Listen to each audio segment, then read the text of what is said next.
Bienvenidos y bienvenidas a este tercer seminario sobre teoría crítica y filosofía social, titulado este año Corporalidad y Territorio. Este seminario lo organizamos conjuntamente la Universidad Complutense de Madrid y el Grupo Ginedis y el Grupo de Investigación sobre Teoría Crítica de la Pontificia Universidad Católica del Perú. En esta primera mesa tenemos a tres participantes. En primer lugar, a Pilar Cisaurre, de la Universidad Complutense de Madrid. En segundo lugar, a Carlos Orellano, de la Pontificia Universidad Católica del Perú. Y en tercer lugar, a Gina Puente, también de la Pontificia Universidad Católica del Perú. Los comentarios van a estar a cargo de Nuria Sánchez Madrid, de la Universidad Complutense. Cada uno de los participantes tendrá 20 minutos para presentar sus ideas, luego de lo cual habrán 15 minutos de comentarios y luego pasaríamos a la discusión con el público. Nuria Sánchez Madrid es profesora titular de Filosofía en la Universidad Complutense de Madrid y doctora en Filosofía por la misma universidad. Ella es miembro responsable de Ginedis, Grupo de Investigación sobre Normatividad, Emociones, Discurso y Sociedad, y coinvestigadora del proyecto Precariedad Laboral, Cuerpo y Vida Dañada. Es especialista en historia de la filosofía y sus investigaciones se centran en la filosofía social con desarrollos ligados al estudio de las fuentes de las patologías sociales y del malestar contemporáneos. Ha trabajado también las inconsistencias que el republicanismo cosmopolita kantiano muestra desde las coordenadas de las teorías de la justicia global y desde las reclamaciones del populismo contemporáneo, además de reflexionar sobre la integración de soberanía e interdependencia como eje de superación de las insuficiencias del Estado-Nación y como baluarte institucional capaz de hacer frente a las fuentes de sufrimiento contemporáneo, y sobre estos temas y otros más de su especialidad tiene diversas publicaciones. Comenzaríamos con Pilar Cisaurre. Pilar es contratada predoctoral en la Universidad Complutense de Madrid, en el Departamento de Filosofía y Sociedad, y forma parte del grupo de investigación Ginedis. Ha participado en otros proyectos como Precarity Lab, Precarex o JUSLA de la Unión Europea. Su investigación se centra en los procesos de subjetivación en el marco de la contemporaneidad neoliberal, así como en la posibilidad de desnaturalización de los mismos a través del estudio de las resistencias que pueden ofrecer los imaginarios colectivos plasmados en el folclore de los pueblos. Le damos entonces la palabra a Pilar. Estamos entonces en el tercer seminario de teoría crítica. Sobre todo se centra en el tema de la corporalidad y el territorio, regímenes de propiedad y autogobierno, como ha dicho Gianfranco. Y sí que es cierto que la corporalidad aparece en mi ponencia de manera extendida, pero el territorio quizá no es el territorio que se pueda esperar, ¿no? Aquí yo me voy a centrar sobre todo en lo que sería la construcción del espacio común en la contemporaneidad neoliberal. De ahí el título de mi ponencia, Cuerpo, Rol y Pérdida, apuntes sobre la construcción del espacio común en la contemporaneidad neoliberal. Entonces, el esquema base, que van a ser básicamente pinceladas, en primer lugar, la racionalidad neoliberal y el neosujeto. No me voy a centrar aquí, me habéis escuchado hablar 57.000 veces de la racionalidad neoliberal y el neosujeto.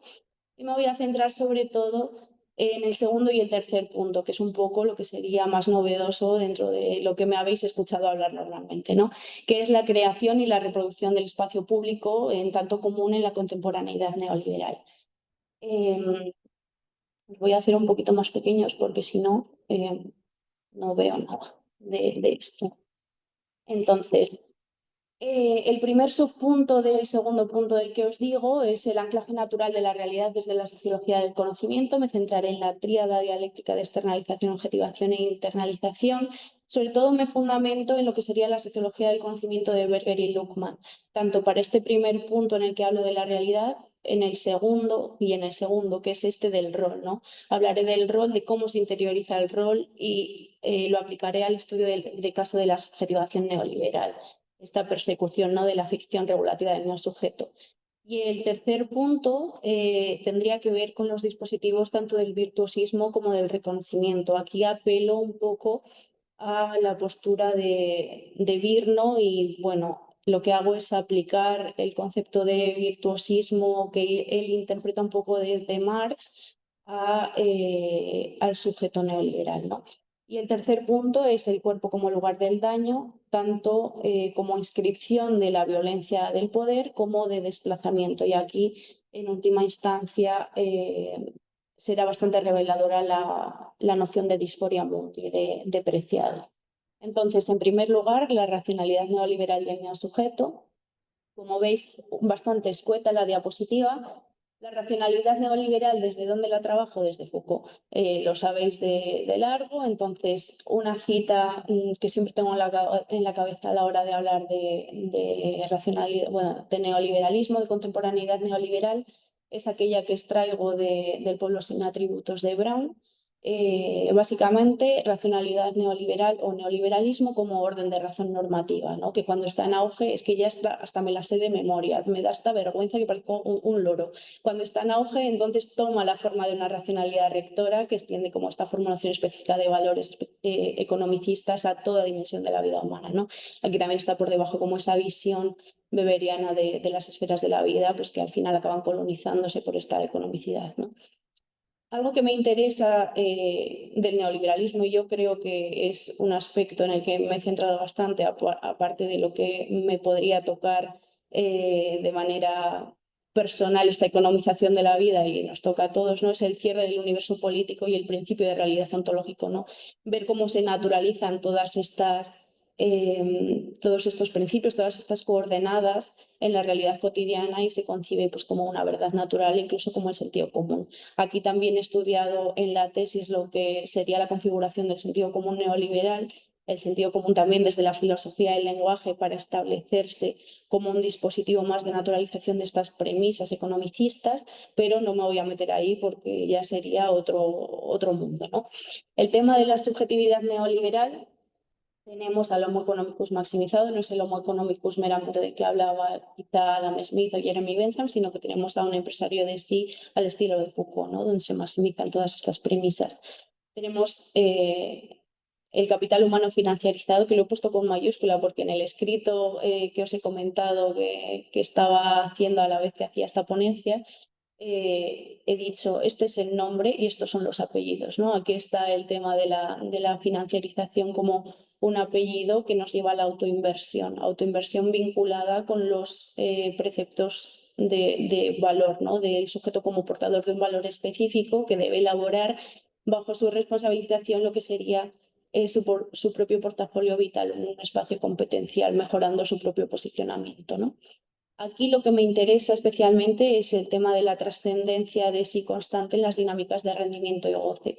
No me voy a meter mucho ahora, simplemente voy a decir que básicamente esto lo traigo de Dardot y Laval y que el rendimiento se vincula con el goce en tanto que la insatisfacción aparece cuando se dejan atrás metas ya conseguidas, entonces se vuelve de nuevo a un círculo vicioso en el que este Homo economicus, este sujeto neoliberal se va formando, ¿no? Vengo al segundo punto de la ponencia, que es la creación y la reproducción del espacio común, realidad, rol y dispositivos de sujeción.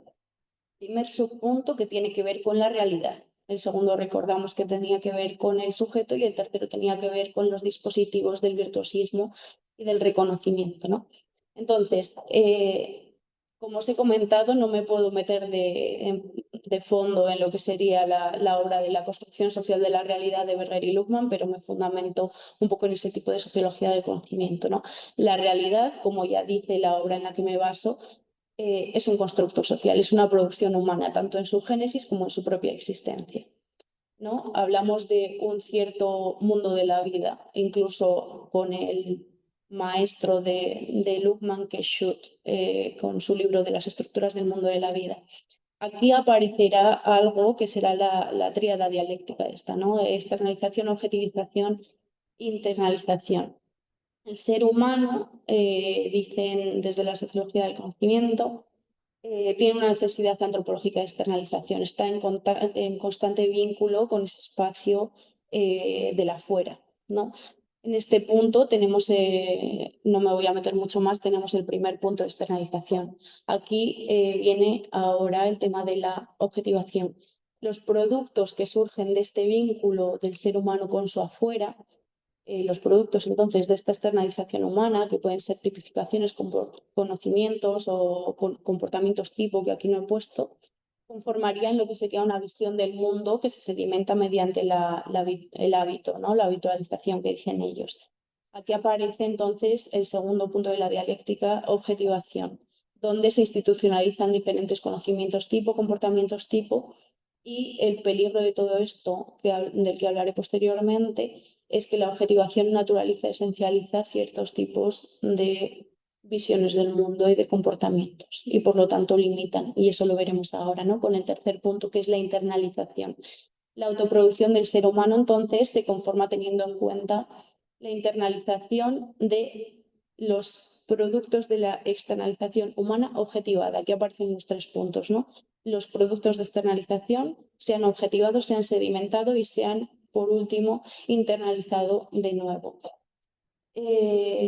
Las pautas nómicas entonces facilitarían lo que es la guía, la conducción en el propio mundo, en tanto que el ser humano, el individuo, no tiene que estar decidiendo constantemente qué hacer, sino que se automatizan diferentes comportamientos, pero también limita el ratio de acción.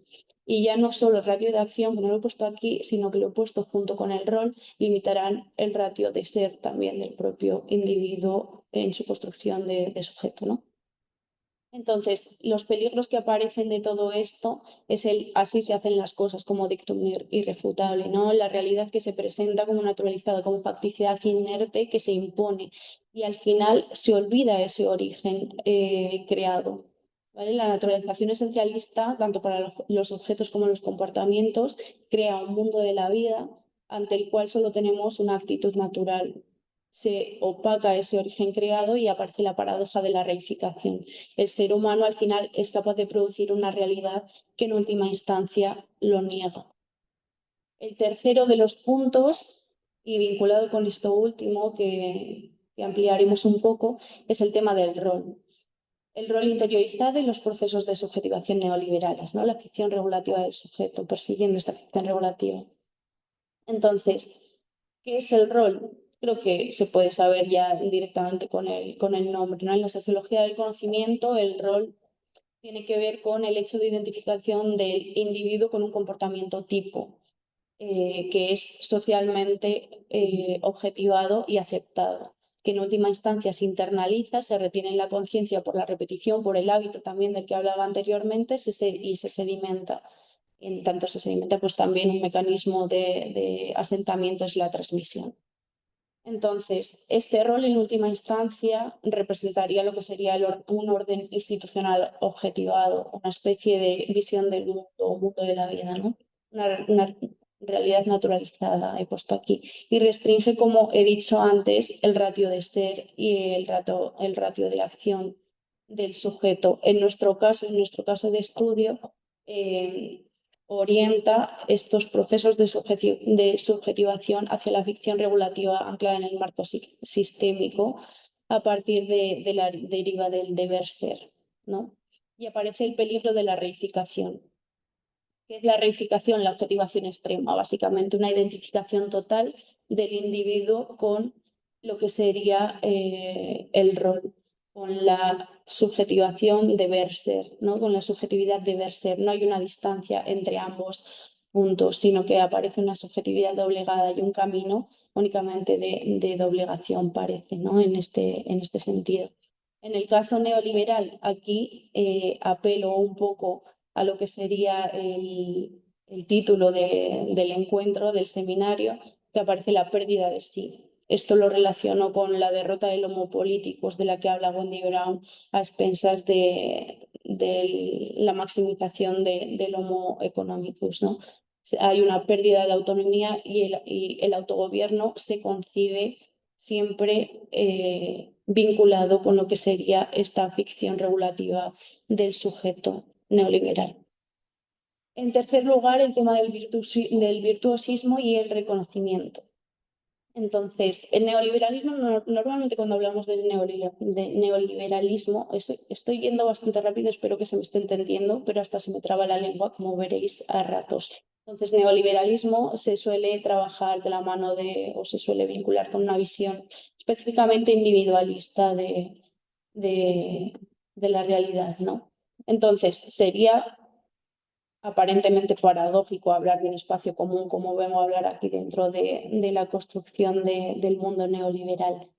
pero aquí apelo al libro de Castro Orellana, de nuestra casa de la Complutense, Dispositivos neoliberales y resistencias, porque él no ve la racionalidad neoliberal como un todo totalizador únicamente, ¿no? Sino que apela a sus dispositivos, a la multiplicidad de dispositivos que no necesariamente son coherentes entre sí.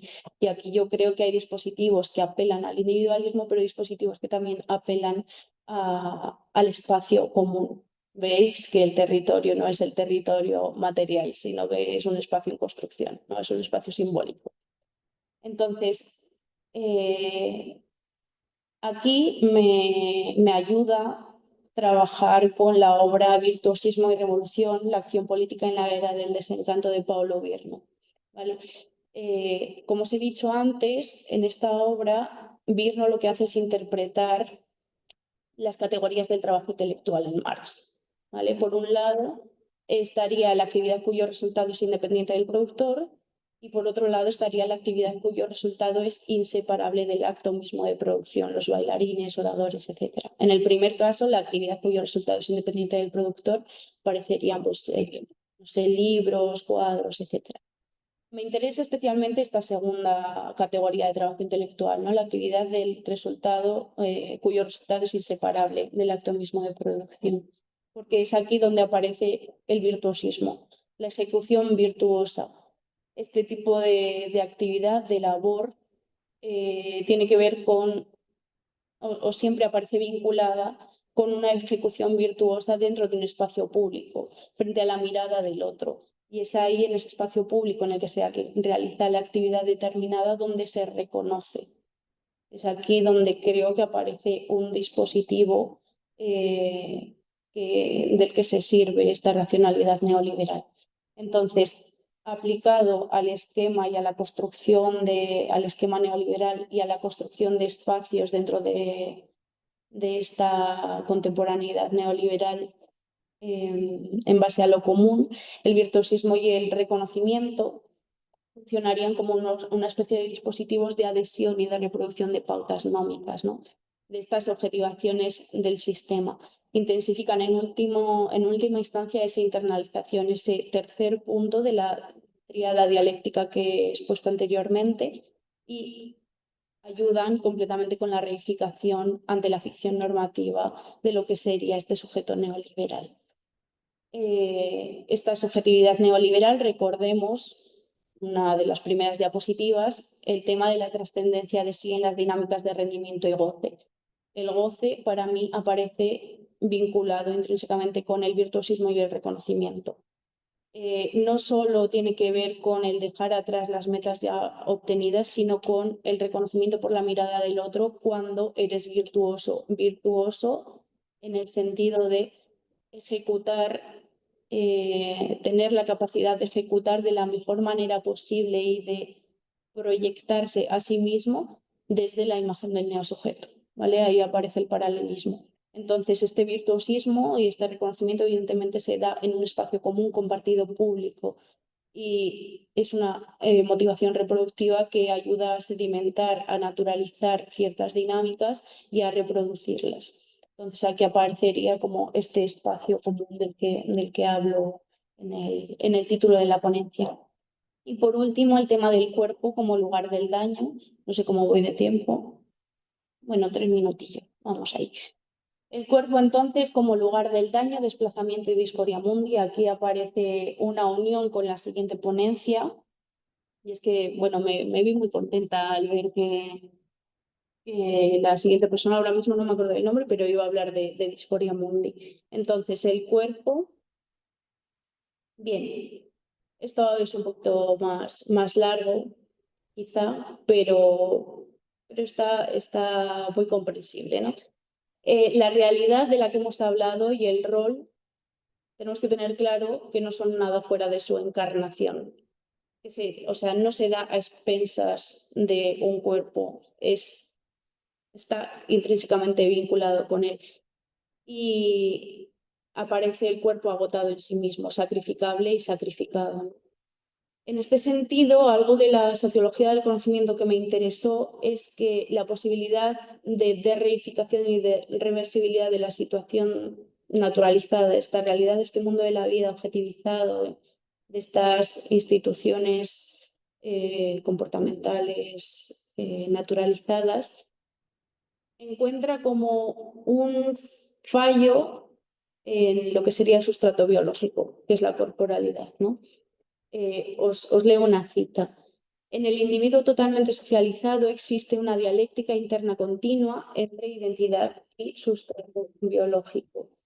El individuo sigue experimentándose como un organismo separado de, es que os tengo que poner y quitar, separado de las objetivaciones socialmente derivadas de sí mismo y a veces en oposición a ellas. Entonces, esta tríada dialéctica de la que os he hablado antes, donde aparece la externalización, la objetivización y la internalización, puede encontrar una ruptura entre el segundo y el tercer punto a través de el cuerpo dañado, ¿vale? Aquí aparece esa corporalidad, ese cuerpo agotado, sacrificable, sacrificado, ¿no? Y es aquí donde encuentro un paralelismo con la noción de disforia mundi. Disforia mundi, no sé si la siguiente persona que hable voy a pisar un poco algo que tenga que decir con esto, voy a pasar rápido porque me queda poco tiempo. Entonces, en primer lugar, pues un poco el origen etimológico, ¿no? Del término disforia. Básicamente tener en cuenta que es algo así como un problema de carga, una imposibilidad de sujetar cierto peso. Esto me interesa, ¿no? Un trastorno del ánimo que hace que la vida cotidiana se vuelva inllevable, esta inllevabilidad de la vida, si es que se podría hablar de algo así. En segundo lugar, el origen que tendría que ver con la historia en la psiquiatría del siglo XX, donde la disforia se mezcla con emociones tales como el miedo, la ansiedad, la irritabilidad, con el dolor generalizado, el insomnio, el estrés, tristeza. Aunque también, y me ha llamado la atención, con ciertos momentos eufóricos. Es aquí donde creo que aparece el goce de estas dinámicas de rendimiento. El rendimiento aparece, yo creo, vinculado con estas primeras emociones y el goce con esos momentos eufóricos que aparecen dentro de todas estas emociones de baja vibración, ¿no? Diríamos. Entonces, la condición del neoliberalismo, dice Preciado, evidentemente el concepto lo extraigo del libro Disforia Mundi de Paul B. Preciado, la condición del neoliberalismo es específicamente disfórica, ¿no? Aparece un proceso de explotación vinculado con la adicción que vinculo con las dinámicas de goce, con los dispositivos de virtuosismo y reconocimiento de los que he hablado anteriormente, y con la naturalización de la percepción. Entonces aparece un sujeto reificado adherido a esta ficción regulativa en el sujeto, se da una identificación total y el cuerpo aparece dañado, no hay una destrucción vital. Entonces, este concepto de disforia mundi nos puede servir porque revela y como una especie de condición somática generalizada vinculada al dolor causado por todo este proceso de gestión necropolítica de la subjetividad y de identificación por internalización de todo ello, pero revela, como digo, un desajuste vital, esta ruptura entre el segundo y tercer punto de la tríada dialéctica de la que antes hablaba, un desajuste vital que estaría en condiciones de anunciar este nuevo régimen de existencia, ¿no?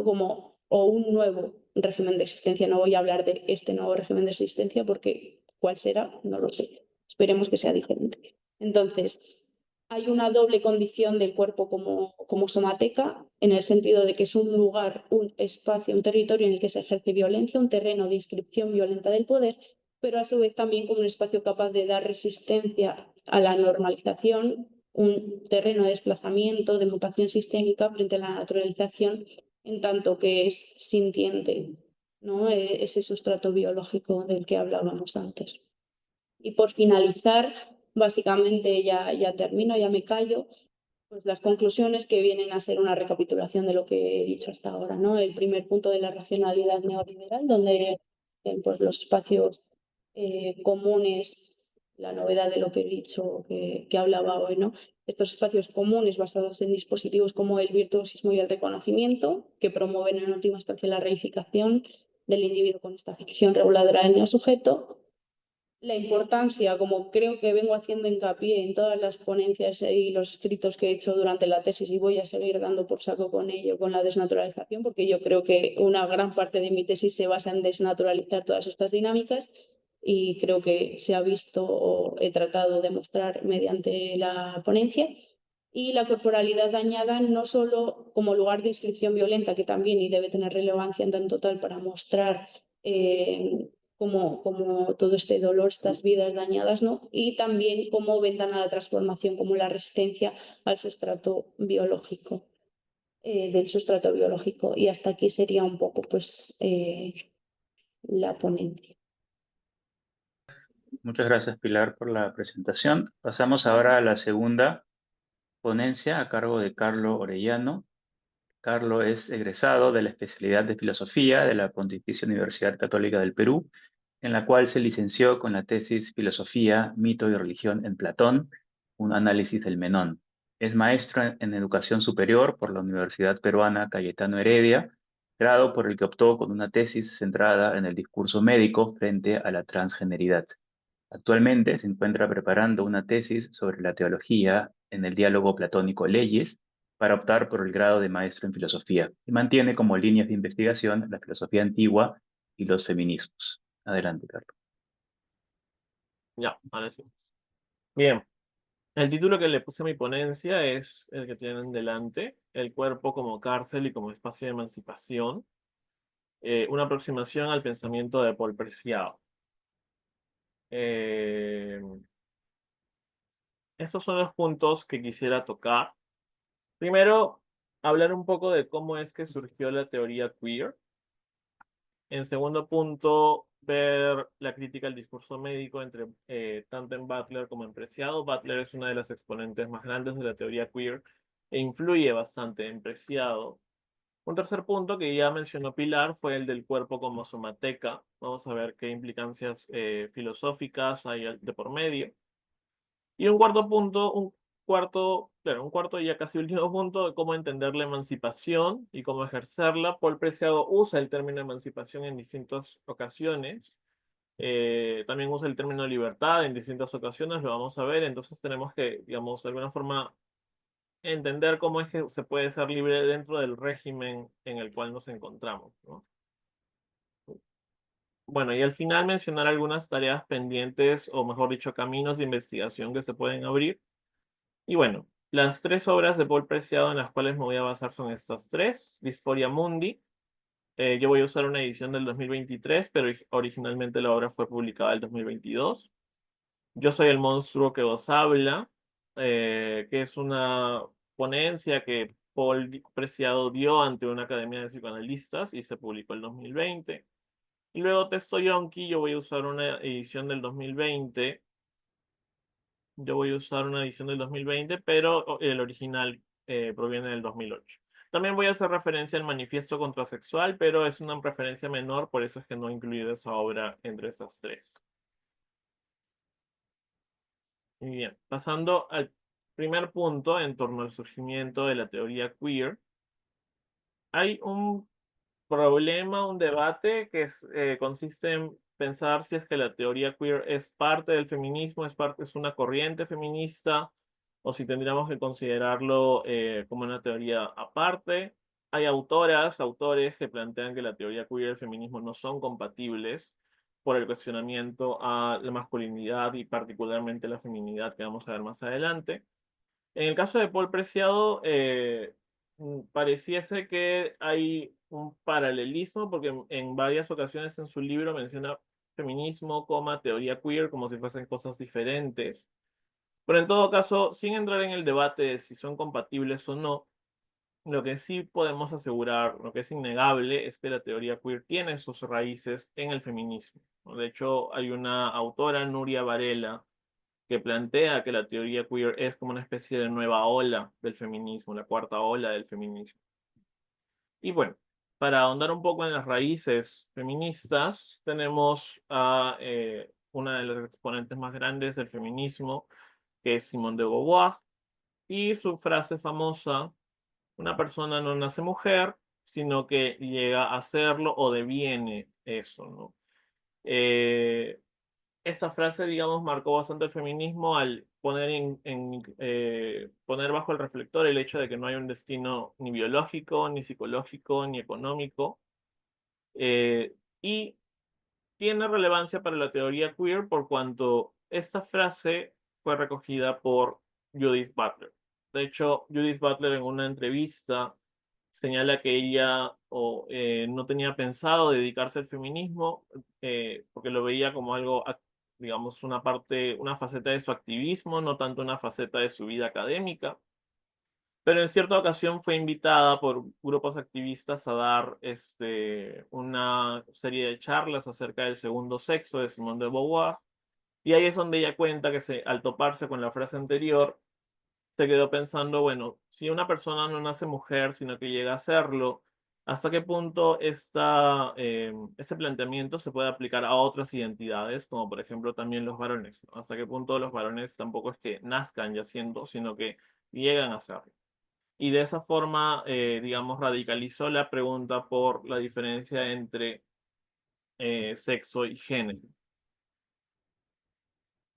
Ahora, el género, Judith Butler va a señalar, al final voy a poner las referencias bibliográficas, el género va a constituirse como construcciones fantasmáticas, ilusiones de sustancia, es decir, nunca una persona va a poder instanciar lo que es ser la mujer o ser el varón, sino que siempre se puede ser más femenino, más masculino. Va a ser una especie de relación asintótica y en ese sentido el género funciona como un ideal regulatorio. Es decir, nos aproximamos o puede que intentemos aproximarnos, pero nunca vamos a llegar a encarnar propiamente dicho la masculinidad o la feminidad. Y ahora, otra pregunta que radicaliza a Judith Butler es el hecho de que qué tan, digamos, inofensiva es esta diferencia entre el género o la cultura con la biología, ¿no? Ella incluso en su libro El género en disputa señala que muchas personas han entendido esta diferencia en términos de los términos antropológicos de lo crudo y lo cocido, ¿no? La biología es lo crudo, digamos, y esto crudo pasa por un proceso en el cual se socializa y adquiere un género. Sin embargo, Judith Butler lo que va a hacer es señalar que la biología también está teñida de factores ideológicos, las ciencias también van a estar teñidas de factores ideológicos, y en ese sentido esta diferencia entre biología y cultura o biología y género en realidad se va a volver difusa porque la biología misma va a tener internalizada elementos del género, que es lo que vamos a ver a continuación. En el segundo punto, respecto a la crítica al discurso médico. Para eso pongo la foto de un bebé recién nacido. Una de las primeras cosas que se dice cuando un bebé nace es un varón, o es una niña, es un niño. Y esta frase, que digamos nosotros podríamos pensar que es descriptiva, para la teoría queer no va a ser tal, sino que va a funcionar como un enunciado performativo. Es una especie de ritual, digamos, a través del cual la persona recién nacida se inserta en una red de géneros distintos del binario de género, de la heterosexualidad obligatoria o heteronormatividad, etc. Al respecto, Butler va a señalar que, como les dije hace un momento, no hay enunciados puramente descriptivos, sino enunciados performativos. Y Preciado va a hacer aún más hincapié en esto porque él va a señalar en el manifiesto contrasexual que todas las personas al momento de nacer pasamos por una mesa de operaciones abstracta. Es decir, todos cuando nacemos pasamos por este aparato, digamos, cultural, ideológico que nos dice, bueno, tú vas a calzar como varón, tú vas a calzar como mujer. Y claro, el problema está con los bebés que no calzan propiamente o las personas que no calzan propiamente en este binario que vienen a ser las personas intersexuales, ¿no? En el manifiesto contrasexual, Paul Preciado señala que así como todos pasamos por esta mesa de operaciones abstracta, en el caso de los bebés que son vistos como cuerpos patológicos, pasan ya a una mesa de operaciones concreta en la cual se intenta reasignar su anatomía para que calce en el binario de género. Y aquí es donde vemos los factores ideológicos de los cuales está teñida una ciencia aparentemente objetiva, ¿no? La medicina, nosotros pensaríamos que se reduce a describir lo que se ve. En el caso de los bebés intersexuales, Paul Preciado dice, se ve con mucha claridad que la medicina no simplemente está describiendo, sino que está prescribiendo, está señalando qué vidas deberían ser aceptadas y qué vidas son patológicas y por lo tanto necesitan de una intervención. Ahora, en el libro Disforia Mundi, una de las cosas que vale la pena resaltar es que Paul Preciado expande esta crítica a las ciencias hacia lo que pasó en la pandemia.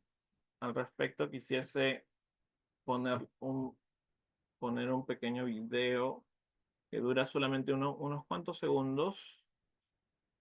Es un video de la pandemia, dura 2 minutos, lo vamos a ver.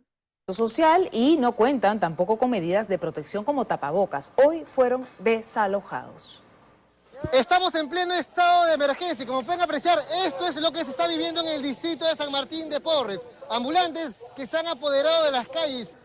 No quieren entender que la mejor manera de hacerle frente al coronavirus COVID-19 es el aislamiento social obligatorio. Si bien es cierto, los productos de primera necesidad son vitales, el comercio ambulatorio está rotundamente prohibido. Debido a esto, la Municipalidad de San Martín de Porres realizó un operativo de la mano del Ejército y la Policía Nacional. ¡Le gustan robar! Pero señor, con todo respeto, no se puede trabajar en la vía pública hoy día. ¿De qué comemos? ¿Ellos qué hacen con eso? Señora, su tapaboca, usted debería estar con tapaboca y no debería estar vendiendo en la vía pública, y menos hoy que es viernes. Sus documentos, sus salvoconductos. Los costales de papa, oyuquito y menestras estaban que decoraban las veredas. Los ambulantes eran los dueños y señores de las calles. Acá no existía ningún estado de emergencia. ¿Por qué está en la calle? Estamos en estado de emergencia. Estamos en estado de emergencia. De la calle, grita. Señorita, guarde sus cosas. Guarde. ¿Tiene salvoconducto? Estamos nosotros exhortando al comercio ambulatorio para que mantengan la cuarentena, mantengan el aislamiento social que ha determinado el Ejecutivo por esta pandemia que es el COVID-19. Pero como ustedes pueden ver, los comerciantes del comercio ambulatorio no acatan, desacatan la autoridad municipal y hasta la autoridad policial. Guarda sus cosas, señor. Está prohibido el comercio ambulatorio. Entiendan, por favor. Use su mascarilla. Colaboren. Mire, ahorita, por favor, colaboren. Bien. Creo que hasta ahí está bien. Les decía, Paul Preciado va a expandir la crítica a las ciencias médicas y particularmente en Disforia Mundi, que es un libro que él escribe durante la pandemia, lo que va a hacer es señalar cómo no solamente en el caso de la sexualidad los discursos médicos están teñidos de elementos ideológicos, sino también en el caso, por ejemplo, de la pandemia, va a llegar a ser imposible deshacer el nudo en el cual se unen nuestros privilegios de clase con las medidas para mantener la salud o la higiene. Acá tengo unas citas del libro de Disforia Mundi. Las supuestas medidas de prevención, nos dice Preciado, son en realidad simples privilegios de clase. Como vimos en el video, a las personas se les dice que no quieren entender, se dice que desacatan el estado de emergencia. Ahora, no se trata de, evidentemente, romantizar el hecho de desacatar el estado de emergencia, pero tampoco podemos simplemente reducirlo a, bueno, los médicos dicen esto y se acabó, sino que hay un andamiaje político en el cual de alguna forma con el cual está fusionado este discurso médico. Y también hay otra cita de Preciado que he colocado acá: aislamiento social de los ricos, contagio obligatorio de los pobres. Esto para señalar la crítica al discurso médico ya más propia de Preciado. Y ahora pasamos al tercer punto, que es la de entender el cuerpo como somateca. ¿A qué se refiere Paul Preciado con ese término técnico que usa recurrentemente la somateca? Tengo una cita de Yo soy el monstruo que os habla. No hablo aquí del cuerpo vivo, estoy resaltando cuerpo vivo, después les voy a indicar por qué, como de un objeto anatómico, sino como lo que denomino somateca, un archivo político viviente. Del mismo modo que Freud consideró que el aparato psíquico excedía la conciencia, hoy es necesario articular una nueva noción de aparato somático para dar cabida a las modalidades externalizadas del cuerpo, aquellas que existen mediadas por las tecnologías digitales o farmacológicas. Resaltar acá la cuestión de que el cuerpo no es simplemente un objeto anatómico, es decir, el cuerpo no es simplemente una superficie que se describe desde las ciencias médicas o biológicas. El cuerpo es una superficie sobre la cual se inscriben normas, sobre la cual se prescribe qué hacer, se prescribe cómo emplear las partes del cuerpo, se prescribe para qué son ciertas partes del cuerpo. Y, digamos, además de ello, no hay que entender la somateca solo en el sentido de, bueno, vienen normas que atraviesan la corporalidad, sino también somateca en el sentido de el cuerpo va más allá de los límites propios de la piel o de la carne. Es decir, hay algo, en tanto que la norma que nos atraviesa no ha sido creada por nosotros, sino que viene de la sociedad. La somateca tendría que poner sobre el tapete el hecho de que el cuerpo no es un cuerpo meramente individual, sino que es un cuerpo que ya está politizado y por lo tanto colectivizado de alguna manera. Acá tengo otra cita, pero esta vez es de Dysphoria Mundi, lo que denomino somateca. El cuerpo es el cuerpo vivo como lugar de la acción política y del pensamiento filosófico. La somateca no es ni una propiedad privada ni un objeto anatómico, sino un archivo político vivo en el que se instituyen y destituyen formas de poder y soberanía. Y acá lo que tendríamos que hacer hincapié es la posibilidad también de destituir, ¿no? En el cuerpo no simplemente se instituyen las normas y de hecho el cuerpo no es simplemente un lugar en el cual se aplican todas las tecnologías hegemónicas de creación de subjetividad, sino que también es un espacio en el cual podemos ejercer resistencia hacia estas normas de creación de subjetividad. Voy a pasar por alto esta cita. Y ahora nos vamos a la última parte de la ponencia, que es cómo entender la emancipación y cómo ejercerla. Digamos, el término emancipación, Paul Preciado lo usa en una de las primeras páginas de Dysphoria Mundi, cuando señala que tendríamos que aspirar a una emancipación cognitiva. Y eso fue lo que me llevó a mí a preguntarme, bueno, pero ¿en qué sentido podemos entender emancipación? Usualmente pensamos emanciparnos en el sentido de alejarnos de un estado de alienación, un estado donde hay una ideología que no nos permite ver las cosas para pasar a un estado en el cual ya vemos las cosas tal y como son. Digamos, tradicionalmente se entiende la ideología de esa manera.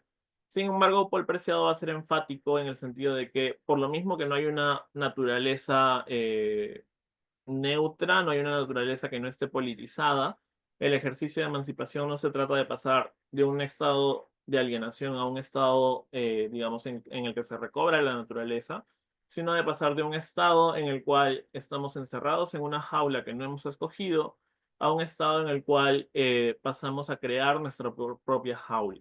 Esa es una metáfora que él va a usar en Yo soy el monstruo que os habla, y de ese libro es de donde proviene la cita que tenemos delante. Intencionadamente, nos dice Paul Preciado, no digo libertad, sino que me refiero a salir de un régimen de diferencia sexual, lo que no significa convertirse inmediatamente en libre. Es decir, si bien usa la palabra emancipación, si bien usa la palabra libertad, va a usar esos términos con cierta reserva, por los motivos que ya expliqué. Tenemos que tomar en cuenta entonces que la libertad se fabrica, la libertad no es que se encuentra, sino que la fabricamos inventando un afuera de las normas de género o en general de la normalización que nos aprisiona. Y acá tengo otra pequeña otro pequeño escrito. No se trata de pasar de estar en una jaula a ser libre, sino de pasar de una jaula a otra. La diferencia es que la nueva jaula es escogida y puede deliberadamente intentar escapar de los parámetros de lo que es vivible.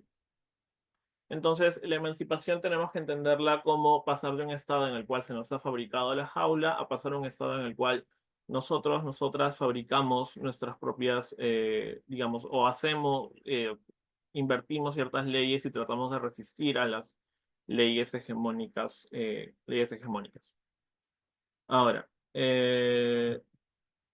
en ese sentido, todos tendríamos, dice Paul Preciado, que reconocernos como mutantes, en el sentido de que como cada uno de nosotros, cada una de nosotras es un cuerpo vivo y es un cuerpo hasta cierto punto único, como no se puede ser propiamente la mujer o el varón o una mujer o un varón, sino que estamos en un constante eh, aproximarnos a lo femenino y a lo masculino, todos resultamos ser una especie de mutantes, porque todos estamos tratando de acercarnos a una naturaleza que no es inherente a la nuestra, en tanto que el mercado farmacéutico ha hecho que se distribuyan o que, bueno, que se vuelvan más usual el uso de ansiolíticos, el uso de antidepresivos que menciona Paul Preciado, y a eso también sumarle el hecho de usar la tecnología como el celular.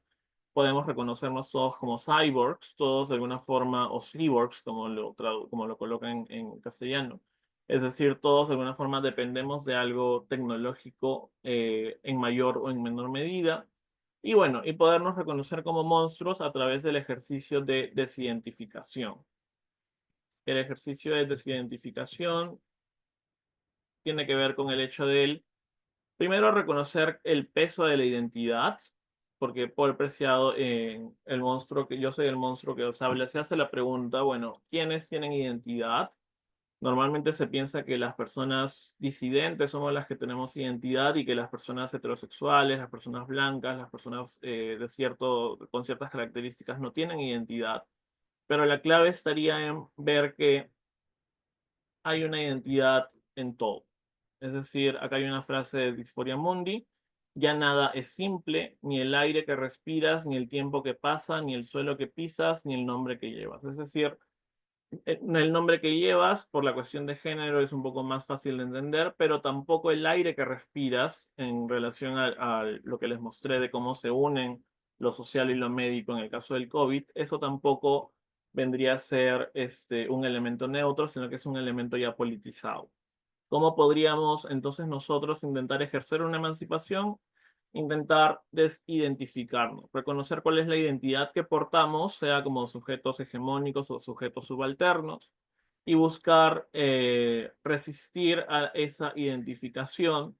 Y una de las herramientas para poder resistir a esa emancipación podría ser el hecho de ver el género como sospecha, que menciona Paul Preciado en Texto Yonki. Es decir, así como Freud, Marx, Nietzsche plantean una sospecha, al momento de nosotros plantear una desidentificación, que detenernos a pensar hasta qué punto el género en el cual hemos sido asignados al nacer está actuando acá, o hasta qué punto estamos resistiendo a aquellos mandatos. Entonces, eso respecto a la emancipación. Voy a pasar algunas imágenes que no voy a analizar por una cuestión de tiempo. Y respecto a tareas pendientes, yo básicamente reconozco acá dos.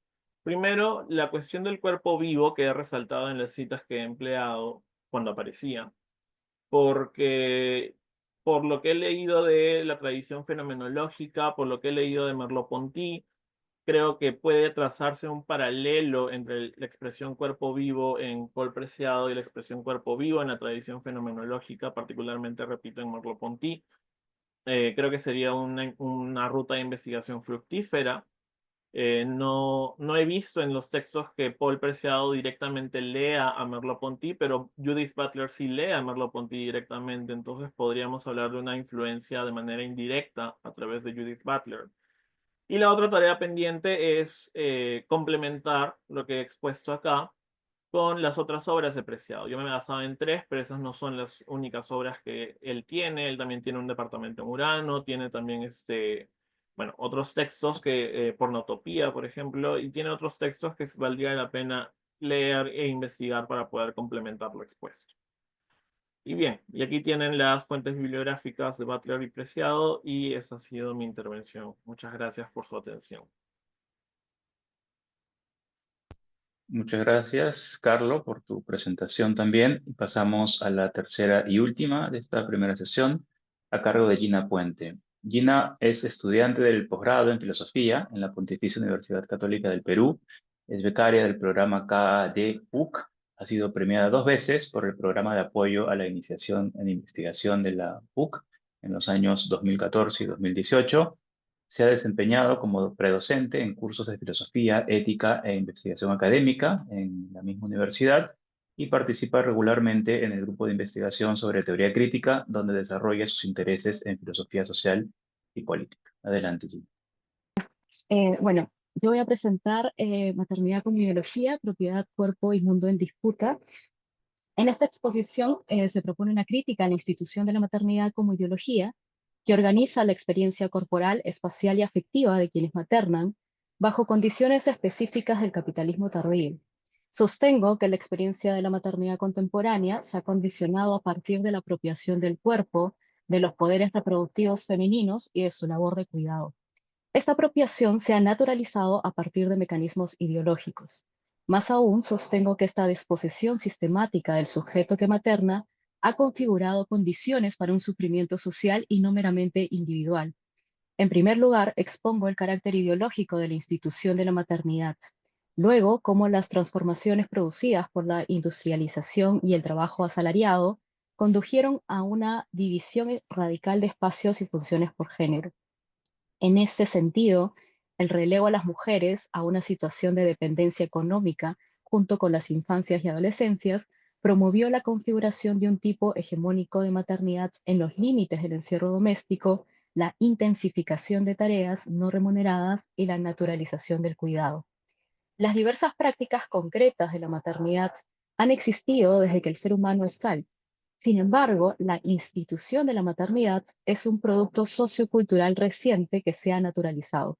En tanto institución, exige una identidad unívoca, una relación de dependencia frente a otro, al proveedor, al ser cuidado y a la autoridad puericultora, un tipo de cuidado intensivo asumido por un solo cuidador que generalmente es femenino, una madre biológica, adoptiva, abuela, niñera, profesora del jardín, etc. Y se centra únicamente en el infante. Este tipo particular de cuidado exigido requiere un gran compromiso de tiempo, energía, recursos financieros y psíquicos para responder a todas las necesidades del desarrollo cognitivo y emocional de los primeros años. Sin embargo, tal exigencia no solo es agotadora para el sujeto que materna, sino que no importa qué tanto intente adaptarse, siempre es insuficiente e incluso contradictorio en los diversos mandatos, ya sea que provengan de la autoridad científica o de los espacios privado y público.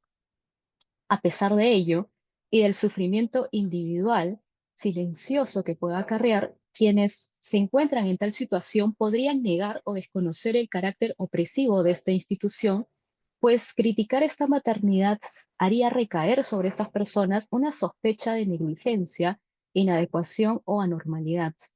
Esta situación de un malestar que al no ser claramente identificado puede considerarse como difuso, imposibilita en gran medida la articulación de experiencias de injusticia compartidas que permitirían la comprensión de la propia experiencia, no como una anormalidad, sino más bien como un sufrimiento de tipo social. Esto es, que no es subjetivo, sino que este sufrimiento surge en un contexto social específico cuyas condiciones de variar harían que el sufrimiento disminuya o se elimine. El principal obstáculo para articular el sufrimiento social es el carácter normalizado de las prácticas injustas. En ese sentido, ni el que sufre ni la sociedad que da lugar a tales prácticas identifica claramente que haya alguna falta a las expectativas de justicia. Esto es posible cuando estamos ante bloqueos epistémicos que son sistemáticos y persistentes, es decir, que se producen y mantienen a partir de mecanismos ideológicos. En ese sentido, la ideología no debe entenderse como un mero sistema de creencias erróneas, sino que tiene un carácter estructural, es decir, se reproducen a partir de discursos que la sostienen y tienen consecuencias prácticas, afectan a las personas en cómo se comprenden a sí mismas y cómo se relacionan con el mundo. En ese sentido, la ideología tiene consecuencias epistémicas y prácticas. impide a los sujetos el identificar las fuentes estructurales de su sufrimiento, que es el bloqueo epistémico, y a partir de ello impide una transformación de estas causas que les oprimen, un bloqueo práctico. Sostener que la maternidad en tanto institución es una ideología exige descubrir cómo ha afectado nuestra percepción, juicio y acción. Por ello, como señala Yegi, la posibilidad de la crítica puede partir de 4 aspectos: su naturalización, inconsistencia, inmanencia y sospecha. En lo siguiente mostraré cómo la naturalización de la maternidad como institución depende a su vez de la sedimentación de 2 estructuras sociales como el trabajo y la familia, que se encuentran conformadas por las creencias modernas del sujeto independiente autónomo, la división del trabajo y la autoridad del conocimiento científico. El rasgo de independencia del sujeto moderno es un principio abstracto que surge en contraposición a las jerarquías estamentales del mundo antiguo y que enfatiza la capacidad del ser humano, en tanto racional, de no depender de una autoridad externa, una heteronomía, sino de utilizar esta razón para la consecución de sus fines, ¿no?, una racionalidad instrumental, y de la justificación de estos, una autonomía. Si bien esta figura abstracta del sujeto racional otorgaba igualdad frente a otros, también oscurecía el vínculo colectivo. Esto causa una serie de contradicciones imposibles de conciliar mediante este paradigma, especialmente por el énfasis moderno en la racionalidad instrumental. Por ejemplo, si extendemos tal paradigma al sujeto femenino, y quizás precisamente por ello, encontramos la contradicción de los intereses propios referidos a la esfera pública y a la esfera privada que éste presupone. En la práctica de la maternidad se evidencia claramente este tipo de contradicción. Por una parte, en tanto trabajadora, su interés principal debería ser asegurar su carrera, involucrar sus recursos y energía en conseguir promociones cumpliendo con excelencia y exclusividad su trabajo. Por otro lado, si esta mujer es madre, especialmente de un niño pequeño, su interés principal, en tanto madre, debería ser asegurar el bienestar físico y el emocional de su hijo. Para ello, debería enfocar todas sus energías y recursos en ello. Realizar ambos con el mismo esfuerzo iría contra su propio interés en uno de los 2 aspectos indefectiblemente. Asimismo, este uso de la racionalidad instrumental referida así, por lo tanto, es también egoísta al priorizar el propio interés y de esta manera tendría como consecuencia que el ser humano se encuentre en competencia con otros por los recursos que son limitados. En ese sentido, si todos los seres humanos se guiasen por este paradigma, deberían competir entre sí por los recursos, incluso si fuesen madre e hijo. De esta manera, la relación entre ambos estaría marcada por la competencia y no por la cooperación, y el resultado de ello no sería otro que la extinción de la especie. La resolución de esta contradicción ha sido sostener la independencia y la dependencia en esferas separadas, en el espacio público y en el espacio privado, respectivamente. Esto ha ocasionado otros problemas y promueve otra naturalización, la de la división del trabajo por género como una forma eficaz de producción. Este modelo productivo ha sido naturalizado al punto que la división del trabajo en la familia se asume como un modelo originario y natural del funcionamiento en la familia. Sin embargo, recién se adopta como tal en el proceso de manufactura y luego es trasladado en procesos de producción como el agrícola. Esto oscurece otros modos de producción, formas de vida comunitarias o colectivas como alternativas, por ejemplo. La división del trabajo no solo se reduce al espacio laboral, sino que también se permea la esfera privada. Esto, como notan autoras como Hayes y Firestone, no siempre ha sido de este modo, sino que ha sido construido a partir de las nuevas condiciones y los cambios históricos, como el paso de un sistema económico a otro y la industrialización. La crianza no era el trabajo exclusivo de las mujeres y mucho menos no tenía el carácter intensivo que actualmente posee. Según Hayes, la crianza de infantes era compartido por otras mujeres y niños o niñas mayores. Las mujeres como principales cuidadoras de infantes solo representaban el 20% de un estudio que abarcaba 186 culturas contemporáneas. Al establecerse la familia nuclear moderna centrada en el cuidado del infante, la división del trabajo se establece y consolida a partir de la correspondencia única de cuidados para las mujeres y el trabajo asalariado para los hombres. Debido a que el espacio del hogar y el trabajo se encontraban diferenciados física y geográficamente, La economía de la era industrial promovió esta diferenciación, extrayendo al padre en la casa y enviándolo al centro de trabajo. Esta división por género de labores sumió a las mujeres a la confinación en la esfera privada y en la dependencia económica respecto de los hombres.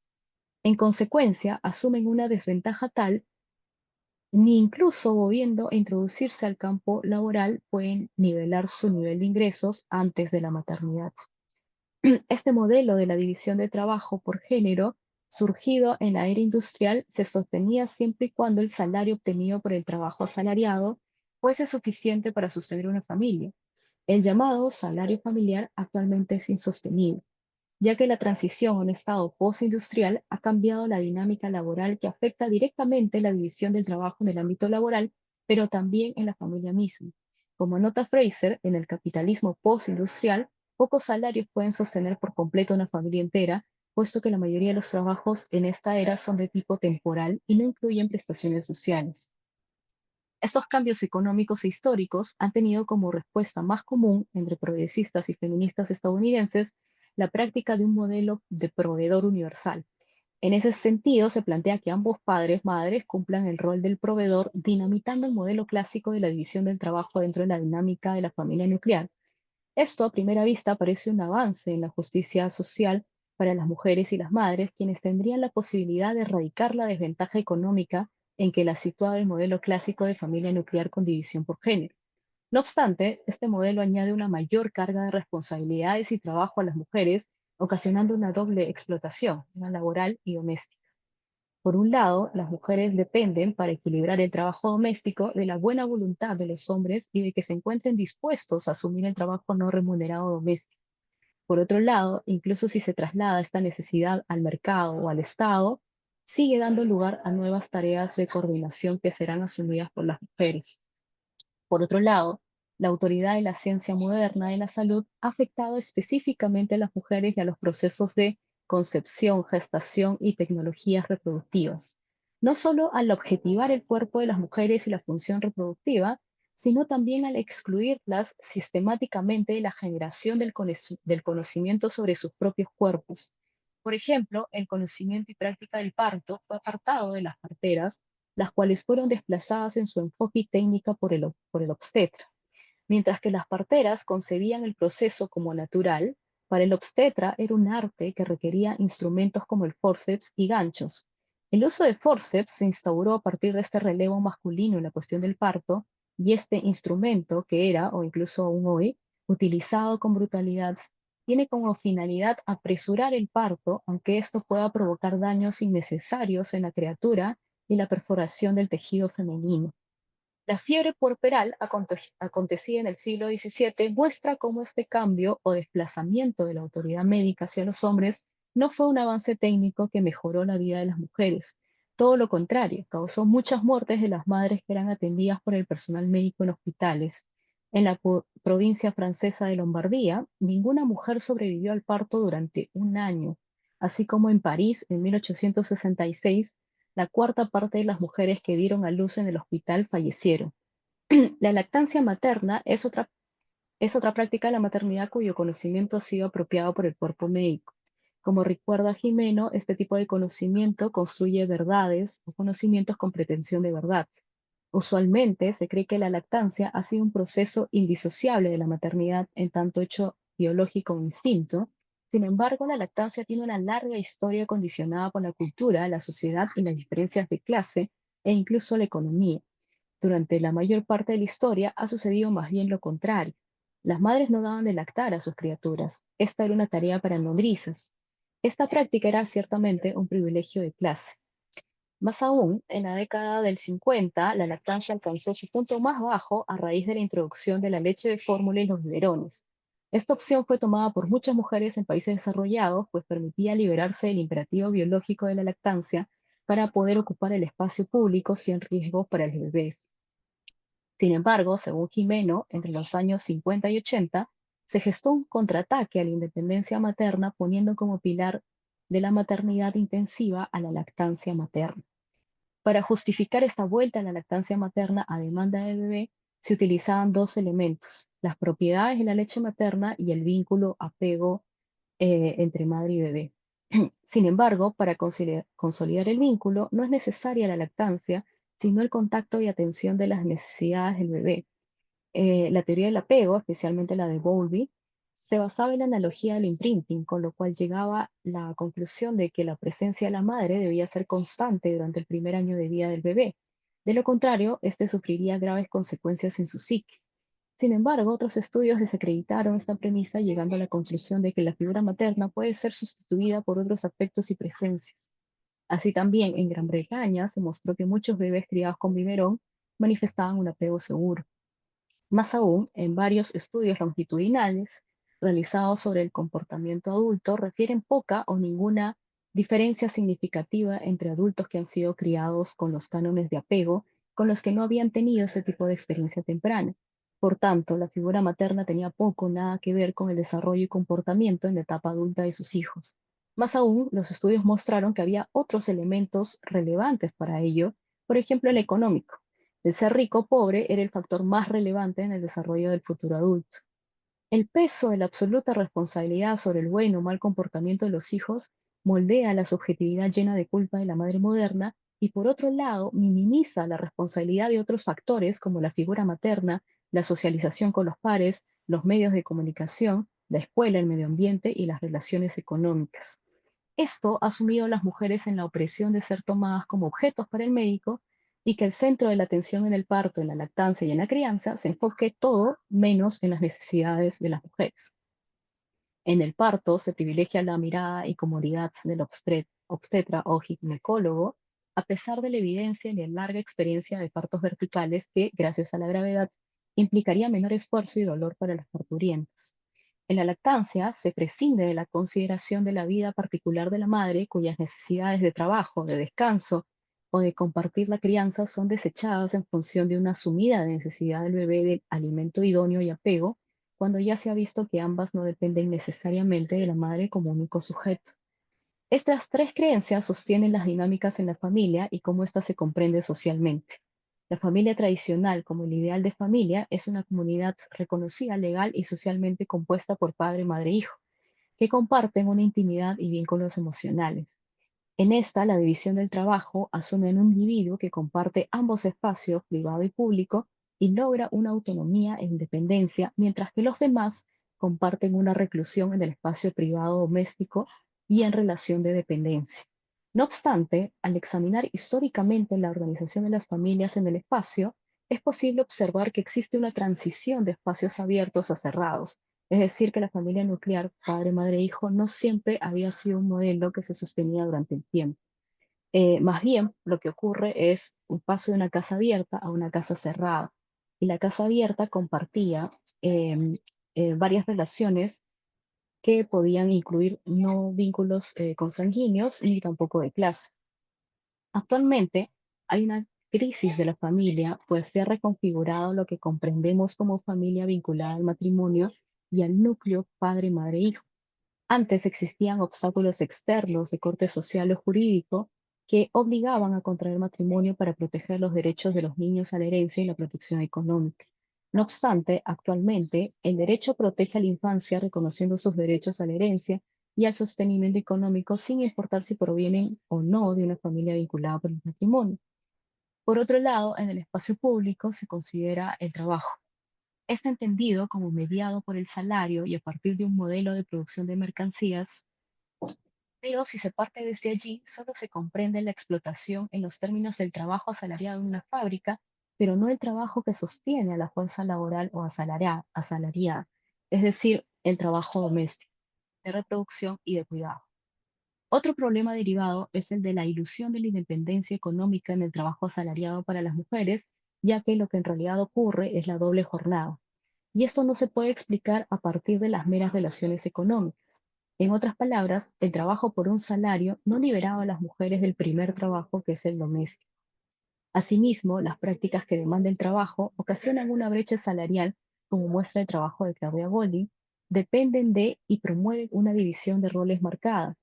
En una familia tradicional, por ejemplo, el trabajador al que no le importa tomar una llamada a las 10 de la noche o que presenta mayor flexibilidad para ciertos horarios de trabajo, y por otro lado, quien debe responder las emergencias de cuidado, estar siempre pendiente de dejar el trabajo, por hacerse cargo del cuidado. Esta división usualmente se realiza en función al género y tiene un gran impacto en la carrera de ambas personas, mientras que el más dispuesto al trabajo puede ganar ascensos, respeto, autonomía y aumentos salariales. La otra persona queda estancada en su trabajo y muchas veces considera que no vale la pena el salario si pudiese estar más presente para el cuidado. Muchas mujeres aún hoy sacrifican sus carreras no porque no sean talentosas o trabajadoras, sino porque asumen en su casi totalidad la carga del cuidado. Por ello es que, como detecta Golding, la brecha se hace irreversible a partir del primer nacimiento de un hijo. Las mujeres se ven, por tanto, en una aparente disyuntiva entre la familia y el trabajo. Sin embargo, enfocarla como una decisión imposible no es adecuado, ya que lo que es imposible no es el conciliar ambas actividades de cuidado y de trabajo, sino el asumir por completo tal carga y la interiorización de una responsabilidad total que proviene precisamente de la articulación de creencias que conforman las estructuras sociales tanto del trabajo como de la familia. La lógica productiva del sistema capitalista asume que la fuerza del trabajo, el trabajador asalariado, y su capacidad para trabajar viene dada. No obstante, esta capacidad involucra un trabajo anterior de cuidados, un trabajo doméstico y un trabajo reproductivo que implica la restauración de la capacidad de trabajo fuera de la jornada laboral. En ese sentido, el trabajo entendido a partir del salario valoriza un tipo de actividad productiva, pero no la reproductiva. El énfasis que coloca Federici, así como otras exponentes de la teoría de la reproducción social como Bhattacharya, en la crítica del análisis capitalista, es que el trabajo doméstico no es un trabajo precapitalista o externo al capital, sino que más bien lo sostiene y es parte inherente de la organización capitalista. En ese sentido, se podría señalar que se extrae la fuerza de trabajo de las mujeres, que consiste en la generación y cuidado de la futura fuerza de trabajo, sin el cual el mismo sistema capitalista no podría existir. Es particularmente revelador cómo en los momentos de crisis se promueve desde políticas públicas y discursos de ciudadanía que las mujeres desempeñen un rol determinado. En el periodo entre guerras en Gran Bretaña, por ejemplo, se promovió el despido de mujeres casadas que se desempeñaban en diversas funciones. En este contexto, las capacidades reproductivas de las mujeres parecen encasillarlas con mayor énfasis.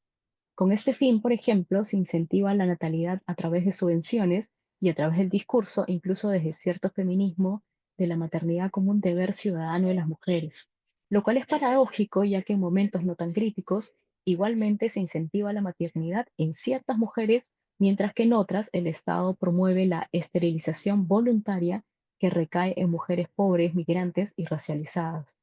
Así también sobre cómo se justifica el cuidado intensivo a partir de unas supuestas necesidades extraordinarias de las infancias que involucran sospechosamente solo a las mujeres y que se intentan sostener desde teorías científicas con un aura de objetividad. Este discurso normaliza la disyuntiva femenina entre hacer carrera o maternar, fortaleciendo la distinción de espacios y capacidades de manera esencial de acuerdo con el género. No obstante, el problema no es la imposibilidad de conciliar, sino más bien cómo la justificación sobre un rol determinado se ha configurado económica, social y culturalmente. Las soluciones planteadas para superar estos obstáculos difieren. Para Federici sería adecuado luchar por un salario para el trabajo doméstico como parte de una lucha mayor contra el mismo sistema, ya que este conlleva una dinámica explotadora. Fraser también propone, al menos como un experimento mental, un modelo de cuidado universal donde el trabajo de cuidado estaría parcialmente subsidiado por el Estado, así como distribuido en redes familiares y amicales, ya que en este modelo el cuidado se entiende en términos universales. Asimismo, Fraser propone replantear el trabajo con jornadas más cortas que tienen como sujeto universal al cuidado y no al proveedor desvinculado del cuidado. Si bien estas alternativas contrarrestan el problema de la precariedad económica, la desigualdad de condiciones para competir en el mercado de trabajo y contribuyen a la visibilización del trabajo reproductivo y doméstico que subyace en la sociedad, todavía permanecen en la línea de contraponer ambas actividades. Las esferas siguen estando separadas, excluyéndose mutuamente y sus intereses contrapuestos con todos los problemas prácticos y teóricos que se derivan, principalmente dos. El de extrapolar una lógica instrumental de trabajo a las relaciones de cuidado y doméstico implicaría un reduccionismo económico. En ese sentido, toda remuneración o subvención necesita un valor que objetiva una relación tan compleja como la del cuidado. No obstante, esta actividad no solo nutre una futura fuerza de trabajo. De asignársele un valor en el mercado, seguiría siendo alienable, quizás un poco menos que ahora, como la actividad misma de trabajo en un sistema capitalista donde prima la lógica productiva. Y por otro lado, si negamos la condición de trabajo, la actividad de cuidado y de reproducción, entonces se seguiría invisibilizando el importante rol, esfuerzo y recursos que son vitales para sostener nuestro sistema económico. Por ello, es cada vez más necesario repensar el trabajo fuera de una lógica de producción que mercantiliza la fuerza laboral y que cree que puede ser atribuida de manera individual. De esta manera, el trabajo, si bien es concebido como un medio, no lo es únicamente para la producción o generación de un objeto, sino principalmente un medio para apropiarse del mundo de una determinada manera. Asimismo, construye un mundo humano, el cual le da un sentido de unicidad mediante la creación material de los objetos que tienen un sentido compartido con otros y, en la permanencia de este mundo físico creado, el ser humano se comprende también a sí mismo. En otras palabras, el trabajo en tanto actividad puede comprenderse a partir de las necesidades particulares interrelacionadas que permiten apropiarse y constituir al mundo humano que, a su vez, constituye al propio sujeto. Así, tanto el trabajo productivo como el reproductivo de cuidado pueden comprenderse sin mayor contradicción o como excluyentes entre sí. El carácter ideológico de la institución de la maternidad oscurece la comprensión del verdadero problema de la maternidad, no tanto no tanto su práctica constitutiva, sino más bien en una práctica situada en ciertas condiciones limitantes, excluyentes y que afectan la autorrelación del sujeto que materna, lo cual permite ver que no ocasiona un sufrimiento meramente subjetivo, sino uno de tipo social. Las inconsistencias de estas prácticas impuestas a partir de la institución de la maternidad se pueden examinar en las contradicciones internas de exigir de los sujetos contemporáneos autonomía y, sin embargo, bloquear las condiciones y la posibilidad para que las mujeres puedan alcanzar ello en el espacio público. Por tanto, desde lo público como en lo privado, su cuerpo, su energía, su esfuerzo es siempre exigido para otro. Por otro lado, la crítica en la institución de la maternidad no necesita apelar a un criterio normativo externo, pues en la misma crítica se encuentran los propios valores exigidos, por ejemplo, el de autonomía, que no pueden ser realizados en las condiciones actuales. Por último, la crítica de la maternidad invita a la sospecha sobre el sentido y la configuración de estructuras sociales que cercenan un potencial de realización tanto en el cuidado como en el trabajo. Es decir, construyen a los hombres como figuras no referentes o capaces de cuidado, a permanecer distantes o sin profundizar vínculos de cuidado que pueden ser significativamente valiosos para sí, y por otro lado, obstruyen a las mujeres en su potencial creativo y creador en la esfera del trabajo, que también aporta en su autorrealización positiva. Gracias. Muchas gracias, Gina, por esta presentación también. Pasamos ahora a los comentarios a cargo de Nuria Sánchez, luego de lo cual tendríamos una ronda de respuestas de los ponentes y luego discusión con el público. Muy bien, pues muchas gracias, Gianfranco. Saludos de nuevo a todos, a todas, y muchísimas gracias a los tres ponentes que realmente pues, me han parecido las tres intervenciones muy, muy elocuentes por lo que dan a ver y también muy, muy estimulantes, ¿no? Para seguir pensando pues, las encrucijadas del cuerpo en una sociedad neoliberal, una sociedad, digamos, entregada, ¿no?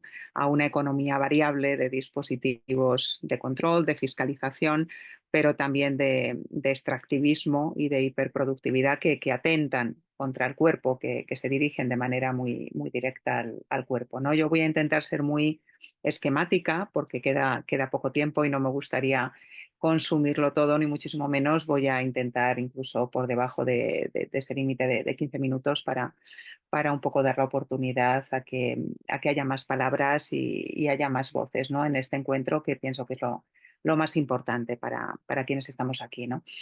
Empiezo con la intervención de Pilar, que me alegra mucho haber escuchado que la redacción de la tesis ya está ahí a pleno rendimiento.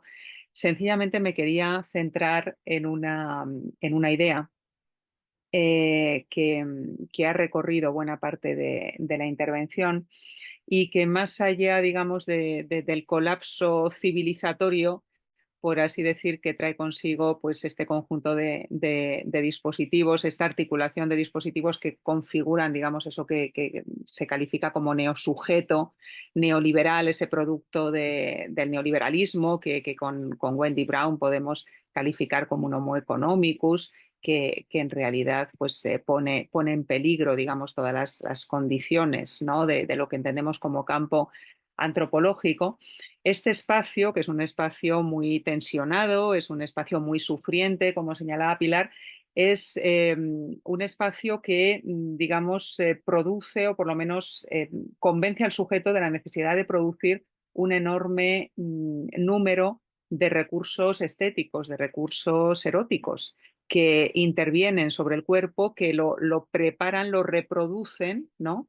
Para seguir rindiendo como se espera y que incluso lo recuperan fundamentalmente del dolor, ¿no? Me ha parecido una dimensión muy interesante porque es profundamente disfórica en el sentido más etimológico, es decir, no hay quien viva, no hay cuerpo que aguante, digamos, ese tipo de rendimiento que además está acompañado de esa vertiente estética, ¿no? De aquí estoy, aquí sigo, ¿no?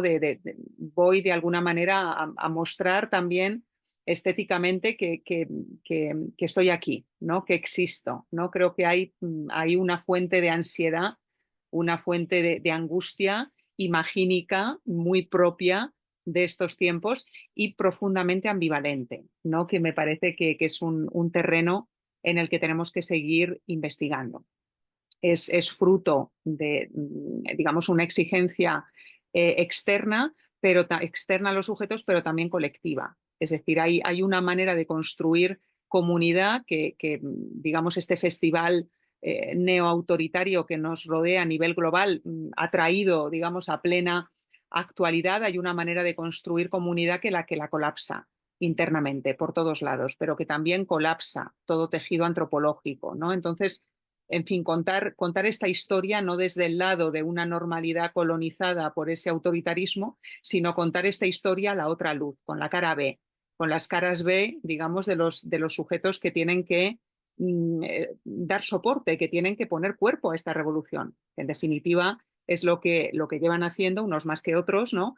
Hay que decirlo, hay que subrayarlo desde hace unas cuantas décadas, ¿no? Un tiempo que se nos está haciendo quizá excesivamente largo, ¿no? En relación con la ponencia de Pilar, me gustaría iluminar ese aspecto.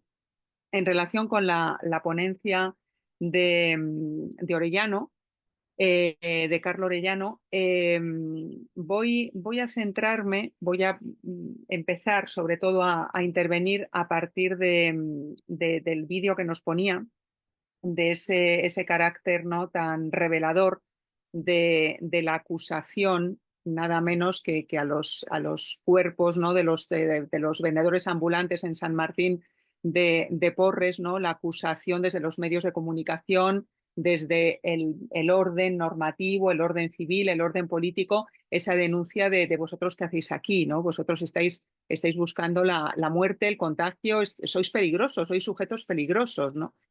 Que de una manera como muy inmediata te da un cursillo entero, te haces un máster, ¿no? Viendo ese tipo de vídeos de cuerpo e interseccionalidad, ¿no? De lo necesario que es aplicar una lectura interseccional para reconocer que el cuerpo no es un fenómeno y una dimensión neutral. El cuerpo no se puede identificar en un espacio social de una manera cartesiana, sino mostrando esa articulación muchas veces negada y eclipsada, muchas veces tácita, de componentes de clase, pero también componentes de género y componentes, desde luego, de raza, ¿no? Es decir, el hecho de que el cuerpo trae consigo, por decirlo un poco con Fanon, pues todos esos esquemas tácitos de interpretación de legibilidad, que cuando no se vuelven patentes, entonces no solamente engañan, sino que sobre todo torturan, sobre todo fiscalizan, ¿no? y dominan,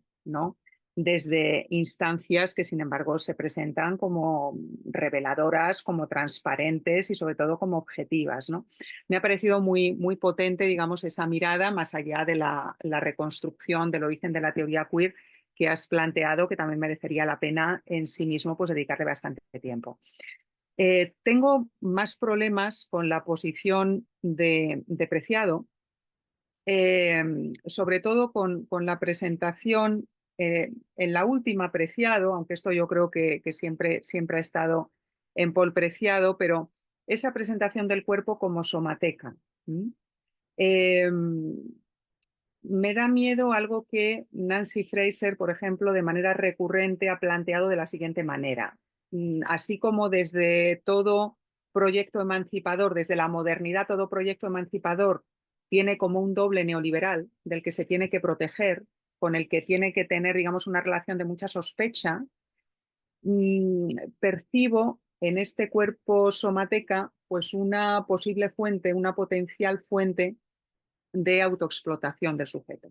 Me explico, es decir, convertir al cuerpo, hacer del cuerpo no solamente un espacio de conocimiento, de autoconocimiento, pero también de conocimiento de los otros, sino convertir al cuerpo en un espacio especialmente épico, en un campo, digamos, en el que los sujetos compiten para ver cuál escapa mejor o inventa un exterior mejor de la diferencia sexual, qué cuerpo se transforma mejor, qué cuerpo padece menos transformándose, goza más transformándose. Es decir, hay todo un contorsionismo vital, plástico, que en algunos momentos me recuerda mucho, me lleva a mi querido Hugo Ball y a ese cinismo, ¿no? A esa voluntad de hacer al cuerpo trizas también, ¿no? Es decir, yo creo que en Preciado hay un peligro, hay un punto ciego, que es ese punto, digamos, de, en fin, volverte también enemigo, enemiga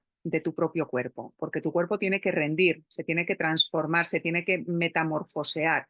En ese sentido, posturas como la de Butler, es decir, la evolución de la teoría queer de Butler, desde Gender Trouble, desde los años 90 hasta llegar, por ejemplo, pues a la fuerza de la no violencia o a una teoría performativa de las asambleas.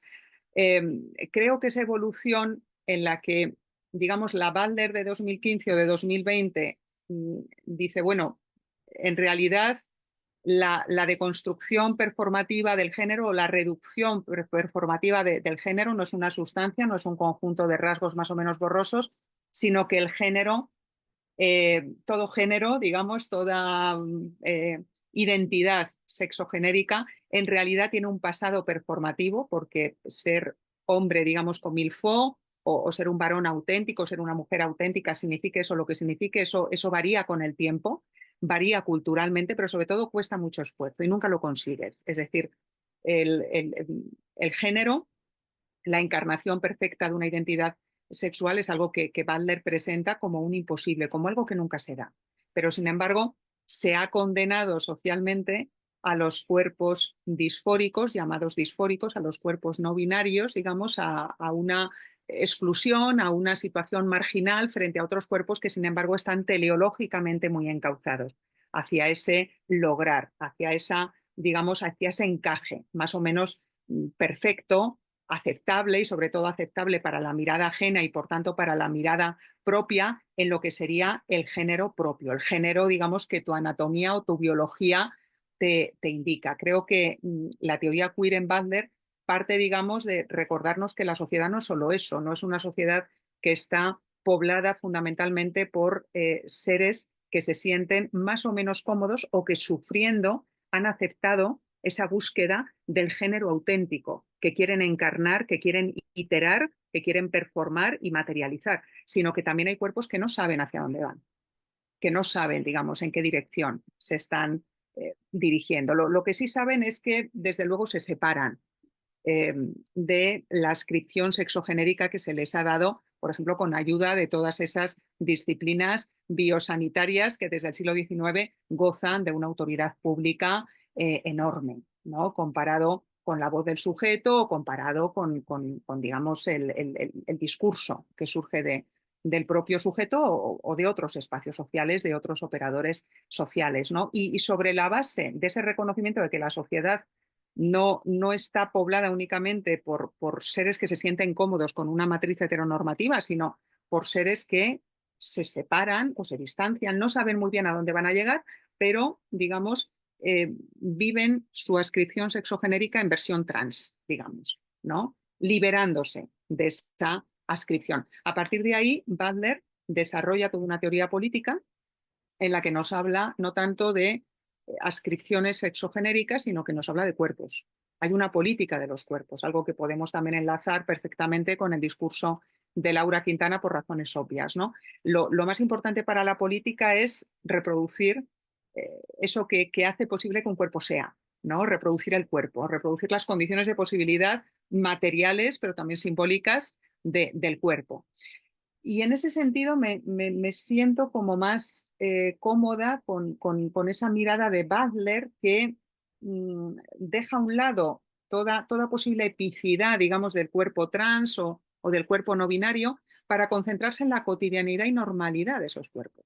Es decir, el derecho a la normalidad y el derecho, digamos, a una cierta tranquilidad civil por parte de esos cuerpos, ¿no? Que sin embargo no veo tanto en el caso de Preciado, ¿vale? Lo dejo ahí, pero es una cuestión que me preocupa, ¿no?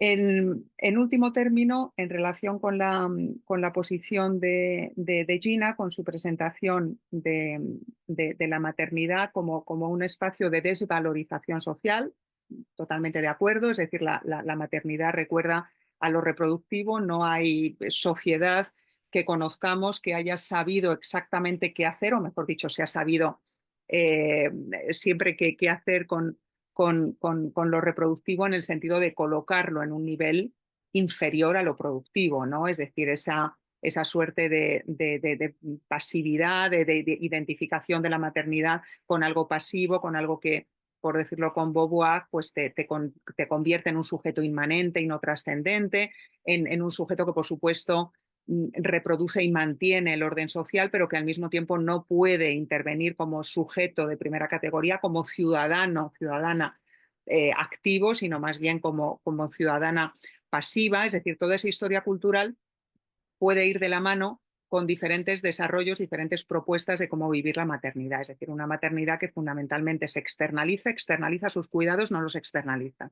Esto es algo que desde la modernidad y desde la primera modernidad encontramos en discursos filosóficos, en discursos culturales, literarios, ¿no? Es decir, que es una buena madre, que no es una buena madre. La buena madre se puede permitir, si ocupa una posición social elevada, externalizar esos cuidados maternos y por tanto ganar tiempo, pues por ejemplo para estudiar o para mostrarse ante los demás, para exhibirse, como diría Wollstonecraft, ¿no? Que sabemos que es una autora muy simpatizante con el hecho de recuperar la experiencia de la maternidad para las madres, sobre todo las de las clases sociales, ¿no? que ella está interpelando de la mano de su vindicación de los derechos de la mujer. Es decir, hay todo un territorio histórico, hay toda una historia cultural de la maternidad, por decirlo rápidamente, pero digamos hay una serie de problemas que persisten con independencia de esa historia cultural. Y esos problemas que persisten creo que tienen que ver con la legibilidad política, con la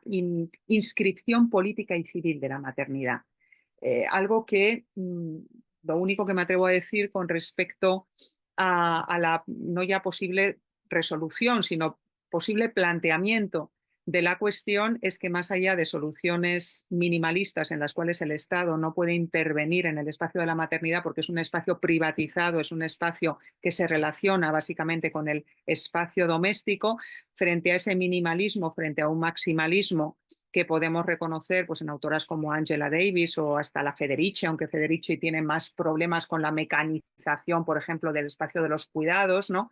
O incluso autoras como Fraser, la propuesta del Universal Caregiver, ¿no? Ese cuidador universal que en realidad es un cuidador no binario porque no es la mujer, tampoco es el varón, es decir, es un varón que se parece a la mujer, es una mujer que al mismo tiempo que cuida también, digamos, quiere tener tiempo para poder desarrollar sus facultades y para poder, digamos, asumir un rostro más masculino, como diría también la Wollstonecraft, ¿no? Lo que les deseo a las mujeres pues es que cobren un aspecto masculino desde el punto de vista civil, porque eso significará que sean promocionados, significará que están en una situación diferente, mejor de aquella en la que las he encontrado, ¿no? Frente a ese minimalismo, maximalismo, creo que el espacio de la maternidad, la visibilidad política de la maternidad necesariamente es un territorio de negociación constante y de negociación que requiere también contar con el parecer de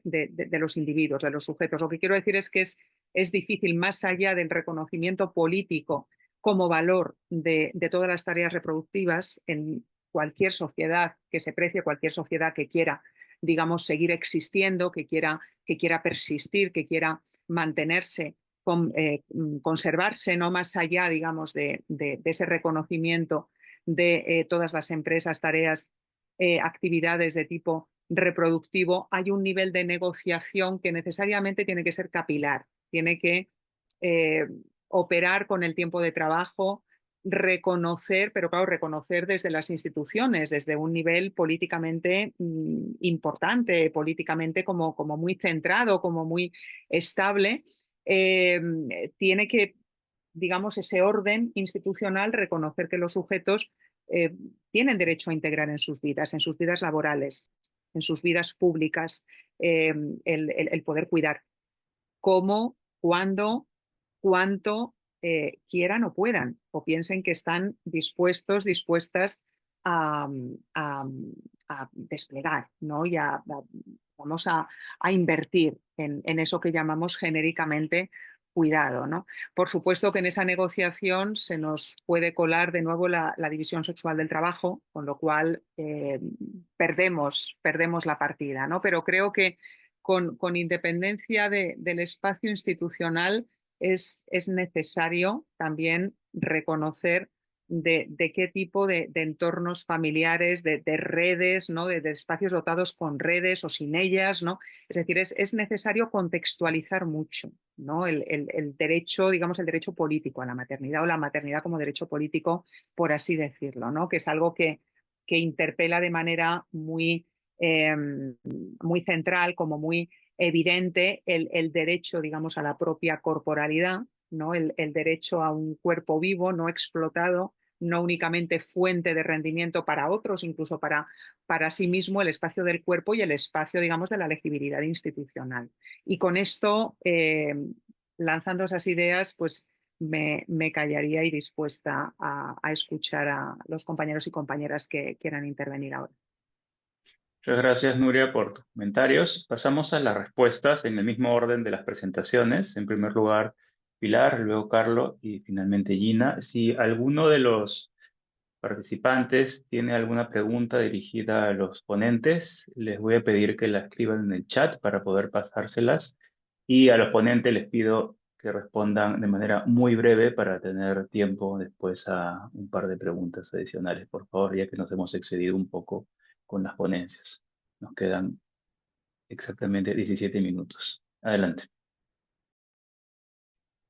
Y yo en realidad tampoco tengo mucho que decir porque creo que tanto el comentario como mi ponencia van bastante de la mano. O sea, no hay como una especie de disidencia, ¿no? Entre unos comentarios y otros. Simplemente pues decir que sí, o sea, el tema de la dimensión estética. Realmente yo seguí esta especie de intuición que tuve hace mucho tiempo porque se me apareció, o sea, me apareció como en mi cabeza la idea de tanatopolítica y tanatoestética y todas estas cosas que tanto me gusta porque aparece la palabra tanatos, ¿no? De repente lo gore viene a mí, no sé qué. Entonces me centré en eso y a partir de ahí nada, simplemente fui indagando, salió lo del tema del virtuosismo, el espacio común y nada, pues a ver qué va saliendo en la tesis a través de todo eso con el tema, pues eso de los sujetos, los cuerpos, las naturalizaciones y los procesos que tienen que ver con la propia muerte y el agotamiento de los cuerpos en los procesos de subjetivación. Simplemente, o sea, tampoco si hay que decir nada más, que estamos de la mano en esto, así que paso ya la palabra al siguiente y suficiente. Gracias, Pilar. Carlos, por favor. Bueno, gracias, profesora Nuria, por los comentarios. Bueno, me estuvieron preguntando algunas personas por chat, porque les resultó un poquito controversial el video que mostré. Claro, mi idea no era desacreditar lo que la medicina tuviese que decir, sino mostrar más bien el nudo en el que nos encontramos, ¿no? Es un nudo en el cual no podíamos separar con total certeza qué era lo que la medicina podía plantear de cuáles son los privilegios de clase que nos permiten seguir lo que la medicina pudiese prescribir. Básicamente quería mostrar el nudo, no para inclinar la balanza hacia la medicina no tiene ninguna legitimidad o hacia el otro lado de ese, bueno, de que todo vale, ¿no? No era esa la intención. Yendo a la cuestión de lo de la somateca, sí, también es algo que me quedé pensando, esto de que pudiese haber una competencia por quién se vuelve más mutante, quién se vuelve más monstruo, quién se vuelve más cyborg. De hecho, por eso fue que puse una imagen que decía soy heterosexual, pero apoyo a mis compañeros LGBT. No la llegué a analizar por una cuestión de tiempo, pero digamos que ahí hay una especie de paradoja, porque por un lado se nos invita desde Preciado a tomar en cuenta el peso de nuestra identidad, que no solamente recae sobre las personas sexodisidentes, sino sobre todas las personas cisgénero, las personas heterosexuales, las personas hegemónicas, digamos, también tienen una identidad. Y por una parte está bien que se reconozca que también tienen una y que reconozcan que también hay un peso que se ejerce sobre ellas o una opresión de alguna u otra manera que se ejerce sobre ellas. Pero también está el hecho de por un lado hacernos la pregunta, ¿por qué necesitaríamos plantear esta diferencia? ¿Por qué necesitaríamos decir, bueno, yo soy heterosexual y apoyo a los demás? ¿Por qué tendríamos que buscar cristalizar nuevas identidades? Y no más bien, bueno, esto ya es medio utópico, pero aspirar a un punto en el cual las identidades no se cristalizasen o no se reificasen, para usar una palabra que usó Pilar. Yo creo que esa sí es una paradoja que podemos identificar en Preciado y que, bueno, conforme aborde más aspectos de su obra, más libros de su corpus, pues espero poder responder a futuro. Muchas gracias. Muchas gracias, Carlos. Y finalmente, Gina, por favor. Gracias. Sí, yo también quiero ser breve. Me quería enfocar en dos cosas que había mencionado Nuria. Muchas gracias por los comentarios. La primera es el tema de la negociación.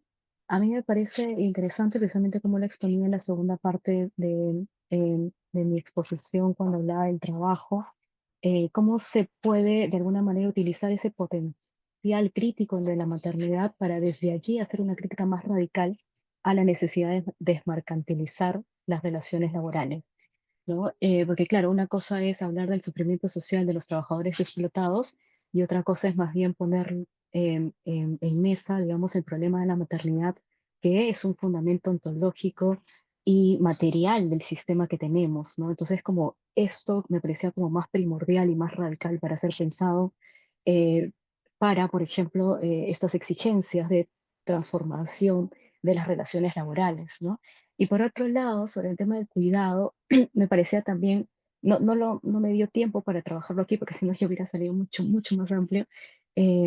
Estaba más bien teniendo en mente el concepto de cuidado que trabajas Joan Tronto, ¿no? Que lo retoma del Sorge heideggeriano, y que más bien, claro, no debería tener de alguna manera una condición genérica, ¿no? Sino que más bien es un cuidado de sí, es un cuidado del otro, pero también es un cuidado con el mundo que estamos generando de alguna manera. Entonces, claro, a mí para terminar, una cosa que me llamaba profundamente la atención era cuando hace muchos años estaba leyendo un texto, este proyecto autobiográfico de Karl Ove Knausgaard, ¿no? Que es un noruego que habla sobre, de alguna forma, también su relación de cuidado con sus hijas y cómo él se sentía completamente ridículo, se sentía además como que lo que hacía era humillante, ¿no? Y que además atentaba contra algo muy particular de él, que era su masculinidad. Entonces, claro, yo lo primero que me preguntaba era, entonces, ¿y por qué? O sea, ¿por qué cuidar al otro afecta a los hombres en su masculinidad? O sea, ¿por qué se ha pensado el cuidado de manera desvinculada con, digamos, una identidad masculina? Entonces, quizás por allí también puede haber un potencial de transformación, eh, pensando en el cuidado como también cuidado de sí, cuidado del otro y cuidado del mundo, ¿no? Bueno, eso. Muchas gracias, Gina, también. Hay una pregunta en el chat dirigida a Carlos. Es de Clara Navarro. dice, me gustaría saber qué lugar otorga a la matriz heterosexista en la teoría de Butler. Pues creo que tal vez introduce la performatividad de género en un marco político-social potencialmente conflictivo. Y hay una segunda pregunta dirigida a Gina, de Fabián Calla. Dice, una sindicalista nos contó el caso de una trabajadora despedida por impuntualidad, cuando en realidad llegaba tarde porque no tenía con quién dejar a su bebé. Aunque el motivo era estructural, la norma laboral no lo consideró y cuando se intentó poner este tipo de problemas en la agenda sindical, muchos compañeros priorizaron demandas más tradicionales como mejores herramientas de trabajo. ¿Qué opciones tienen las trabajadoras que enfrentan estos bloqueos epistemológicos y estructurales, tanto desde la empresa como desde sus propios sindicatos? Y finalmente, una última pregunta de Alfredo Sánchez. Dice, me da la impresión de que las tres ponencias, especialmente las de Pilar y Carlo, comparten una concepción espacial del cuerpo, que por lo demás es la más habitual en la historia de la filosofía. Me parece que esto lleva a pensar el cuerpo como cuerpo-cosa, objeto de relaciones de poder o como objeto susceptible de ser transformado en una dirección emancipadora. Me parece, como a Nuria, que esto lleva a algunos impases. ¿Pensáis que puede ser interesante pensar la dimensión emancipadora del cuerpo en relación con el tiempo? Énfasis en su historicidad y finitud, en su dimensión afectiva, emancipación como pertenencia a temporalidades múltiples. Esas serían las tres preguntas. Podemos empezar en el orden en que las hemos planteado, es decir, primero Carlo, luego Gina y finalmente Pilar. Gracias por la pregunta, gracias Gianfranco por el pase. Sí, la performatividad es uno de los conceptos clave en la filosofía de Judith Butler y también en la de Preciado, aunque Preciado no usa tan seguido el término, pero de alguna forma implícitamente se puede reconocer. Hay un momento en el cual, claro, Preciado menciona cómo la performatividad se puede entender en términos coercitivos, es decir, desde nuestra inscripción al nacer como varones o mujeres, se espera que actuemos de determinadas formas y que usemos el cuerpo de determinadas formas. Y como dice la pregunta, efectivamente sí, la performatividad tiene un carácter político-social, no solo porque a través de ello la biopolítica se inserta en nosotros, es decir, en nuestra vida y nos produce como sujetos, sino también porque a través de la performatividad podemos desnaturalizar la mirada de las personas que tenemos hacia las personas cisgénero. En Texto Yonki, uno de los primeros capítulos, Preciado menciona su experiencia en un taller de drag king, ¿no? Los drag king, así como las drag queens, buscan exacerbar, en este caso, la masculinidad. Y Preciado contaba cómo se cambiaba la percepción del espacio. Dice que hay una nueva cartografía cuando sale vestido como drag king. Y comienza de esa manera a percibir que no solamente él está, digamos, representando ficcionalmente el género, sino que también las otras personas están representando una ficción, una ilusión de sustancia en términos de Butler, como lo planteé. Entonces, bueno, solamente señalar que sí, efectivamente la performatividad es un elemento clave en la cuestión político-social y en la cuestión de la emancipación, creo, tanto para Preciado como para Butler.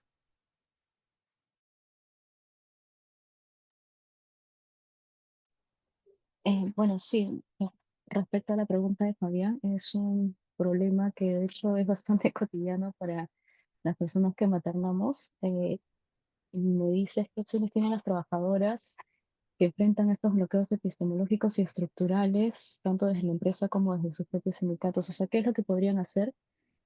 Eh, de hecho, creo que una de las cosas que se ha trabajado mucho es el tema de las redes de cuidado, ¿no? Que es como una posibilidad práctica para que las mujeres puedan de alguna manera cumplir otras obligaciones, salir a otros espacios más allá del doméstico.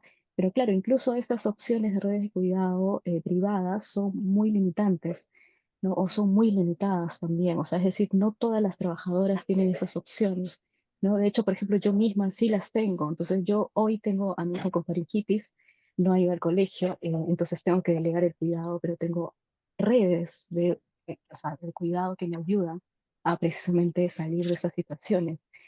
Y yo entiendo que hay muchas trabajadoras que no lo pueden hacer y a mí, claro, me interesa también como desvelar estos bloqueos que pueden existir desde los mismos espacios laborales, ¿no? Como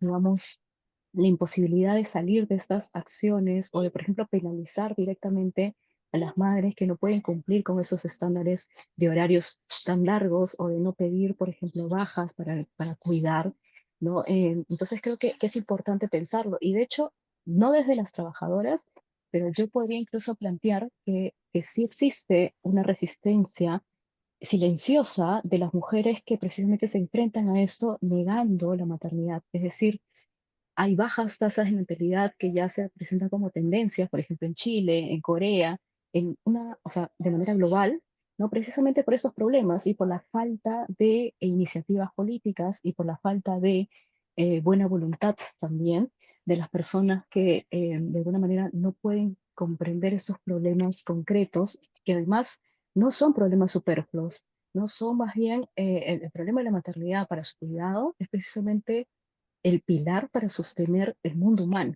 Entonces, a mí por eso me parece como interesante plantear esos problemas, ¿no? Gracias.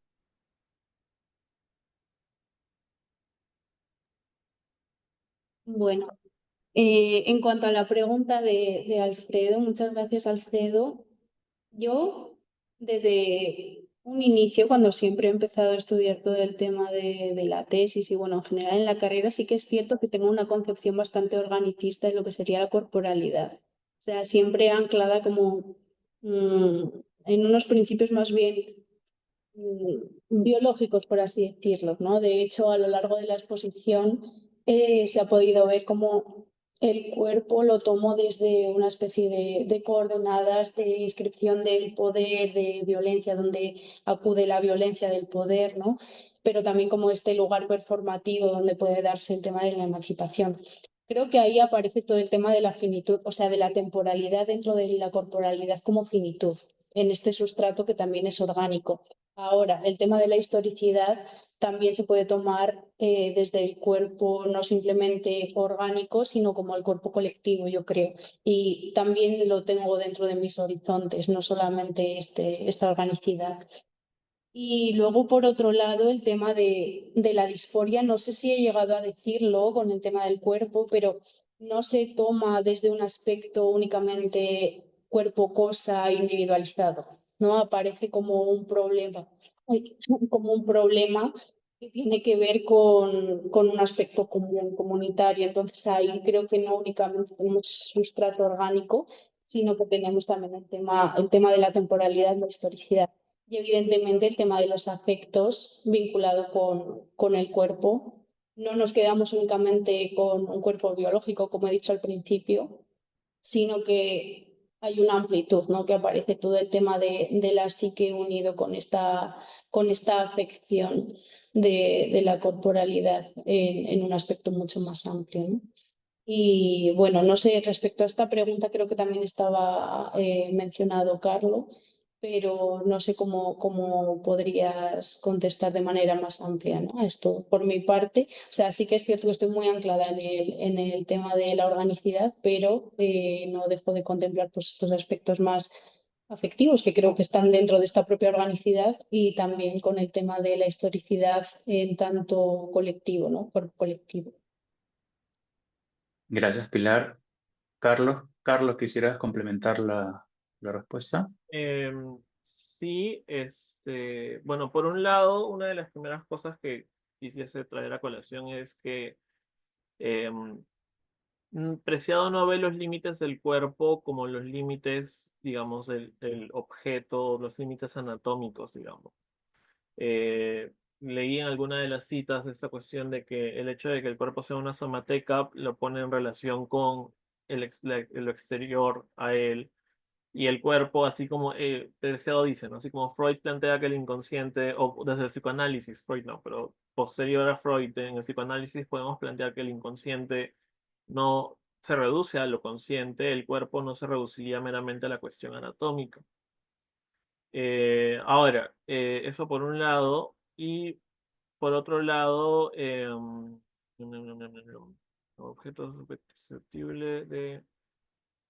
No, básicamente eso. Sí, quería señalar eso, nada más. Gracias. Bien, muchas gracias por su participación, por las preguntas, las excelentes ponencias. Cerramos con esto la sesión de hoy y los invitamos a la segunda sesión que se va a realizar mañana martes 6 de mayo a la misma hora y participarán Jorge del Arco con una ponencia titulada El eclipse de la ciudad, un programa de investigación sobre lo común y el municipalismo. Fabián Calla, con una ponencia titulada Autogobierno en el trabajo, disputas estatales y sociales sobre el cooperativismo agrario, y Clara Navarro, con su trabajo sobre geografías híbridas, la noción de lo transnacional como espacio de derecho global.